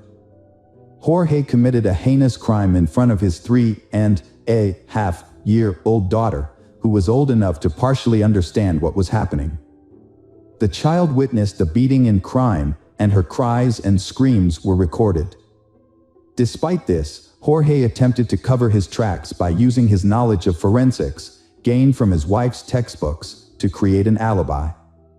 He disposed of her body in a drainage sewer on a poorly lit road with no surveillance cameras. The next morning, Jorge drove to his wife's workplace, pretending to have taken her there as usual. He then began a fake search for her, contacting her colleagues, friends, and family. During the trial, Jorge's lawyers delayed proceedings and attempted to mislead the investigation. They claimed that all the evidence and witness statements were indirect and did not directly prove Jorge's guilt. Defense attorneys requested that Jorge's detention be changed to house arrest, arguing that he was deeply depressed due to the accusations of killing Luz Maria he loved and the mother of his child. However, the crucial evidence came from Luz Maria's phone, which was in Jorge's possession. On the day after the crime, he sent multiple messages from her phone to different people, attempting to make people believe that Luz Maria was still alive. An analysis of the phone's movements revealed that it was consistently in the same locations as Jorge's phone. The defense team attempted to spin this evidence in their favor, claiming that Jorge had found his wife's phone and was driving around the city with it while searching for her. However, they failed to explain why Jorge was sending messages from her phone. Furthermore, bruises and scratches on Jorge's body, which were documented by experts through photographs, suggested that Luz Maria had put up a struggle. The most noticeable injury on Jorge was a scratch on his neck. However, investigators were unable to find Jorge's skin cells under Luz Maria's fingernails. Despite several questionable points in the case, the prosecutor pushed for the maximum possible sentence. The defendant was found guilty of brutally murdering his wife in October 2022. Jorge was sentenced to 50 years in prison, despite maintaining his innocence. Custody of their young daughter, Alice, was awarded to her maternal grandparents. The grandparents expressed that their granddaughter had given their lives new meaning. Hello friends, welcome to our channel. Today we're going to take a look at another horrible case with you. The case of Wang Nan. Wang Nan, born in 1987 in Nanjing, China, a major city and former capital, Wang Nan grew up in a relatively affluent family. Her parents provided her with the best possible education and encouraged her to develop her talents. After completing her secondary education, Wang Nan enrolled in a prestigious university, where she studied business and finance, and also learned several foreign languages. Upon graduation, she landed a job at a large travel agency, where she quickly proved herself to be a valuable, responsible, and motivated employee. Her career advanced rapidly, and she was soon sent to Thailand to head a new branch and oversee its development. Wang Nan worked as a top manager for several years before deciding to leave the agency to start her own business. She opened a Chinese restaurant in Bangkok, which she managed successfully, and it eventually grew into a small but popular chain. Wang Nan was a thriving young entrepreneur who had devoted her life to her career. With her constant business engagements, she barely had time for socializing or dating, and her loneliness became a normal part of her life. At almost 30 years old, Wang Nan was well established in Thailand, having lived there for a while and become proficient in the language. However, she strived for further improvement, taking additional courses to learn Thai at a training center. There, she met a young man named Yu Xiaodong, who initially stared at her before introducing himself in his native language. They exchanged brief conversations, and he inquired about her reason for studying the language. Wang Nan replied that it was for business purposes, and Yu Xiaodong proposed exchanging business cards to potentially meet up Sunday. Although Wang Nan was not interested in continuing the conversation, she still politely gave him her business card. Yu Xiaodong also gave Wang Nan his own business card, which said that he worked in the import-export industry in Bangkok. Not very impressed, Wang Nan put the business card in her wallet and forgot about it. Yu Xiaodong was the only one who showed genuine interest in Wang Nan, and he wasted no time in calling her the very next day. However, she was preoccupied with work and couldn't spare even a few minutes to talk, so she declined his invitation to meet for coffee.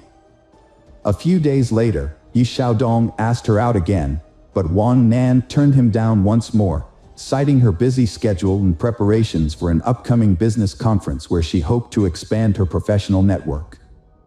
Undeterred, Yu Xiaodong showed up at the conference with a stunning bouquet of flowers and waited for Wang Nan to become available. When she was free, he approached her and asked her out once more.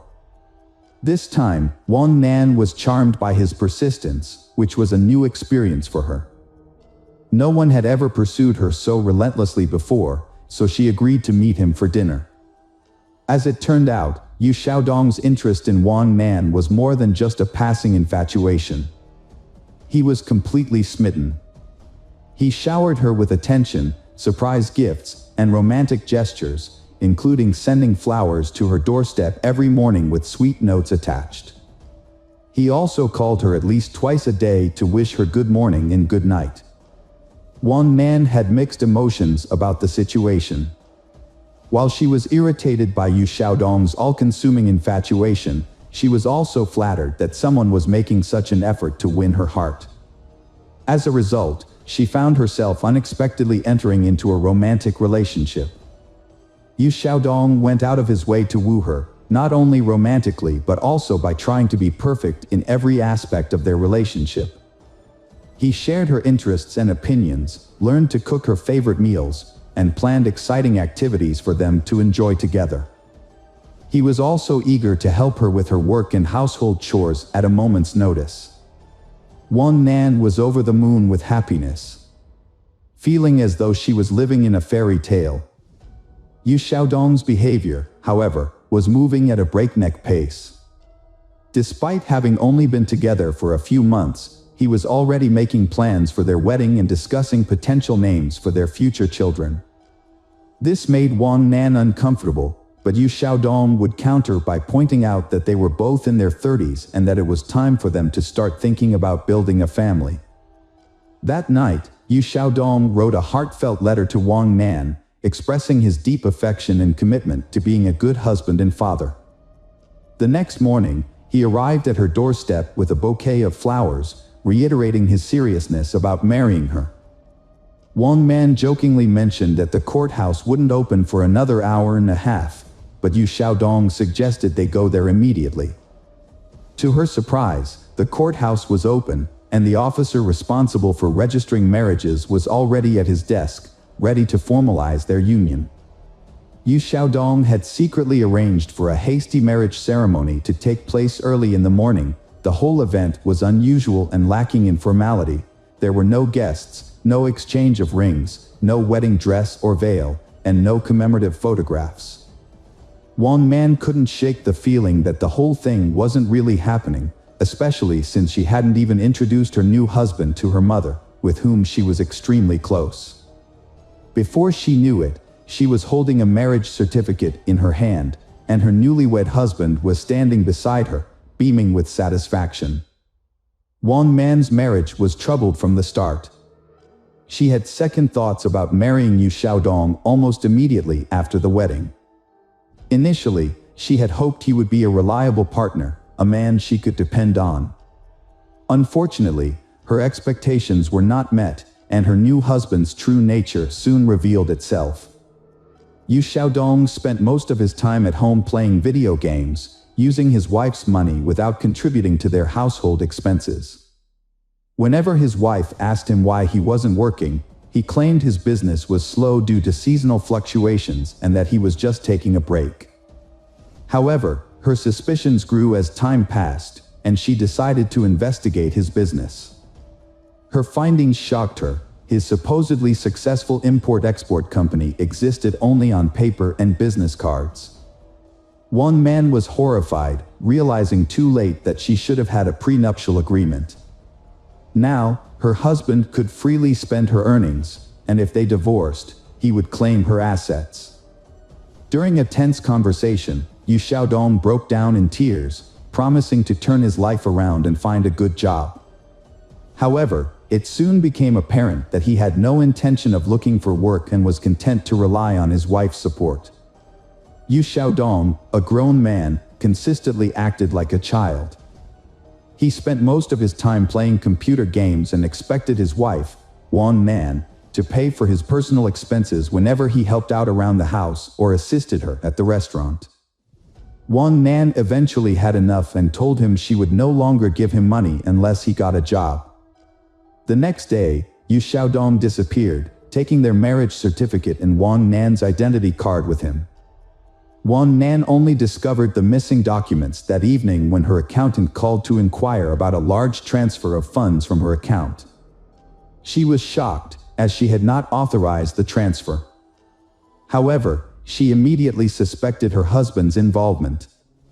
It turned out that Yu Xiaodong had transferred more than $500,000 into his own account, using the stolen documents to deceive the bank into thinking it was their joint decision to transfer their shared money. Wang Nan quickly reported the theft to the police, who tracked down Yu Xiaodong a few hours later as he attempted to withdraw some of the stolen money. Confronted by the police and his wife, Xiaodong broke down and begged for forgiveness on his knees. He confessed to losing a large sum of money through gambling, which had led to threats of death and demands to repay the debt. This was not his first brush with the law, as he had previously served an 8-year prison sentence for robbery in his home country of China. One man was consumed by shame as she learned the truth about her husband's past. Despite this, she believed that his addiction to gambling was a disease that could be overcome, and she wanted to help him recover and return to a normal life. To support him, Wang Nan agreed to pay off half of his debt and offered him a job as heater of one of her restaurants. Initially, Yu Xiaodong appeared to be grateful for the opportunity and took his new role seriously. He even developed a promising strategy for the restaurant's growth. However, his enthusiasm was short-lived. Before long, he began to spend more time playing computer games and indulging in other leisure activities. Meanwhile, Wang Nan discovered she was pregnant and shared the news with her husband. Yu Xiaodong initially expressed reservations about the pregnancy, and in a moment of hesitation, asked his wife to consider an abortion, which she flatly refused. The disagreement escalated to the point where he threatened divorce and division of their property, but eventually, his demeanor softened, and he apologized for his rash words. Yu Xiaodong later admitted that his outburst was driven by emotional anxiety, but ultimately, he was happy about the impending arrival of their child. However, things took a dramatic turn 2 months later. During a fateful trip, Yu Xiaodong suggested that his wife purchase life insurance, citing the pregnancy as a reason to safeguard her well-being and that of their unborn child in the event of any unforeseen circumstances. This seemingly caring gesture came after a period of harmony in their marriage, where he had been attentive, supportive, and diligent in his role as a husband and expectant father. Wang Nan quickly agreed to her husband's suggestion and even wondered why she hadn't thought of it herself. They purchased insurance the very next day. A couple of weeks later, Yu Xiaodong proposed a vacation to help them relax and unwind. Wang Nan was initially hesitant, but her husband was insistent. He pointed out that they had never had a honeymoon and that traveling with a baby would be difficult in the coming years. He also felt that they needed a break to clear their minds of the stress and negativity they had been experiencing. Wang Nan was eventually won over by her husband's arguments and agreed to the trip. He took charge of planning the entire vacation, choosing the destination, booking the hotel, and organizing activities that would be enjoyable and educational, yet not too strenuous for Wang Nan's pregnant state. Wang Nan was happy to leave the planning to her husband and was pleased to see how much effort he was putting into making their vacation special. On June 7th, they visited the park for the first time and spent most of the day exploring its many beautiful sights and lookouts. However, as the summer evening wore on, the park became increasingly crowded, with tourists everywhere. As the sun began to set, Wang Nan noticed that her husband, Yu Xiaodong, was growing angry and nervous. When she asked him what was wrong, he explained that the crowds were ruining their chance to enjoy a romantic sunset in peace. Despite his initial frustration, Yu Xiaodong tried to make the most of the situation, suggesting that they could still have a romantic moment as the sun set. As the park began to clear out, he climbed the fence of the observation deck and called out to his wife, Wang Nan, to join him, promising her an incredible view. However, Wang declined, citing the darkness and potential danger. Yu Xiaodong became angry but eventually returned to his wife, suggesting that they should come back to the park another time to watch the sunrise together.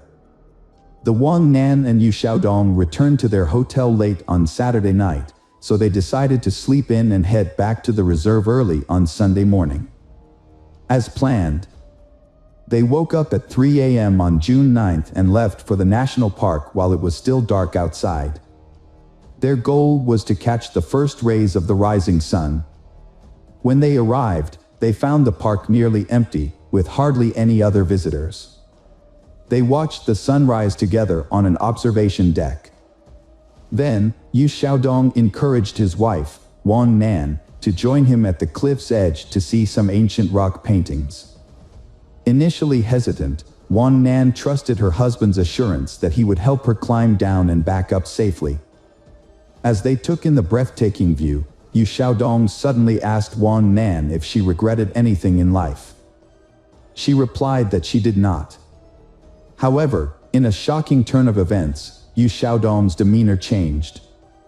He touched his wife's hair, kissed her cheek, whispered "die" in her ear, and then pushed her off the cliff. To avoid detection, he checked their surroundings to make sure no one had witnessed the incident. Looking down, he couldn't see where Wang Nan had fallen, and the silence indicated that there were no witnesses below. Yu Xiaodong calmly walked towards the park exit, planning to report the incident after his wife was surely dead. However, hikers who had wandered off the trail spotted Wang Nan's body on the rocks and immediately called for rescue, reporting the incident. As Yu Xiaodong was leaving the reserve, several emergency vehicles sped past him, sirens blaring. Realizing what was happening, he quickly returned to the scene, pretending to be distressed. There, he put on a convincing performance, crying and begging for help. Convinced that his wife was dead and no one would discover the truth, he remained unaware that Wang Nan's fall had been broken by tree branches, which reduced her speed before she landed on bushes and then rolled onto the rocks. This series of events cushioned the impact, saving her life and that of their child, although she suffered severe injuries. Yu Xiaodong was overcome with grief, crying and lamenting the loss of his wife and child. However, his wife suddenly regained consciousness and attempted to speak, but was unable to. The people around her noticed the genuine horror on Yu Xiaodong's face, but he quickly composed himself and leaned in close to his wife. In a hushed tone, he warned her in Chinese to remain silent if she wanted to survive. Wang Nan's injuries were severe, including head trauma, multiple fractures, lacerations, soft tissue contusions, ruptured internal organs, and massive blood loss. Her spine was also severely damaged, leaving doctors concerned that even if she survived, she would likely be paralyzed and never walk again. One man spent several days in a coma, connected to life support machines, during which time her husband remained by her side constantly. However, despite his devoted appearance, Yu Xiaodong's intentions were sinister. Every time he was alone with his wife, he thought about how to complete the job without arousing suspicion. His actions were a ruse, hiding his true intentions behind a mask of love and devotion that he examined the devices, but couldn't find a way to quietly disable them. Wang Nan slowly regained consciousness. When she did, her husband was beside himself with fear. He stayed with her constantly, terrified that she would reveal the truth to the police at any moment. When they were alone, he threatened her again, saying he had nothing to lose.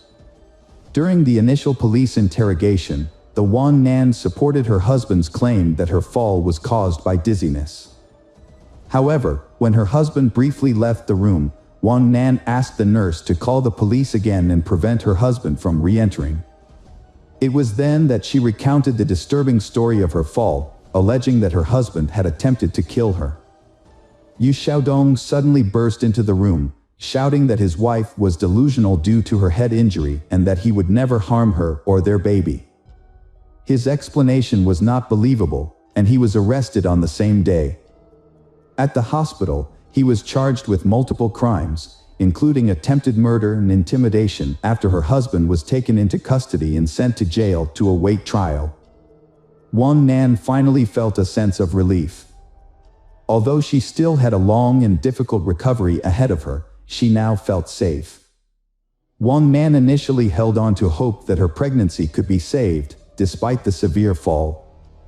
However, her medical team advised her to terminate the pregnancy due to the large amounts of painkillers and antibiotics she was receiving, as well as the multiple surgeries she underwent under general anesthesia. The doctors prioritized Wang Nan's life, warning her that the fetus was unlikely to survive the strong medications. This news came as a devastating shock to Wang Nan, but she ultimately followed the doctor's advice. During the trial, Yu Xiaodong vehemently denied any wrongdoing, sticking to his claim that the incident was an accident. He remained calm and composed in prison, hiring skilled lawyers and expressing confidence that he would either be acquitted or receive a lenient sentence. In contrast, the investigators and prosecutor were convinced that Yu Xiaodong had deliberately committed the crime. Motivated by the prospect of collecting a substantial insurance payout and inheriting his wife's fortune, which was valued at nearly $2.5 million at the time. During an interrogation, Yu Xiaodong made a shocking revelation about his motive for the heinous crime. He disclosed that he was angry with his wife for not paying off his entire debt, which had accumulated due to his gambling habit. In his mind, if his wife truly loved him, she would have cleared all his debts since she had the financial means to do so. This perceived betrayal led Yu Xiaodong to believe that his wife did not love him, and therefore, he felt justified in punishing her. After making this astonishing confession, the defendant became silent, seemingly aware that he had revealed too much. He attempted to retract his statement, claiming that he had been misunderstood. Nevertheless, his unexpected admission, combined with Wang Nan's testimony, was sufficient to secure a lengthy prison sentence. In March 2021, Yu Xiaodong was found guilty and sentenced to life imprisonment. However, he and his lawyers filed multiple appeals, and 6 months later, the Thai court showed unusual leniency by reducing the life sentence to 10 years in prison. Wang Nan and her family were shocked and outraged by the lenient sentence given to Yu Xiaodong, believing it would set a bad precedent and encourage others to commit similar heinous crimes. Yu Xiaodong received a sentence of 10 years for attempting to murder his pregnant Wang Nan. As of now, Yu Xiaodong is serving her 10-year sentence while Wang Nan is challenging the court's decision. Meanwhile, Yu Xiaodong is filing appeals to prove her innocence. Wang Nan has successfully restarted her business in 2023 and also established an organization that provides support to women who have been affected by domestic violence. She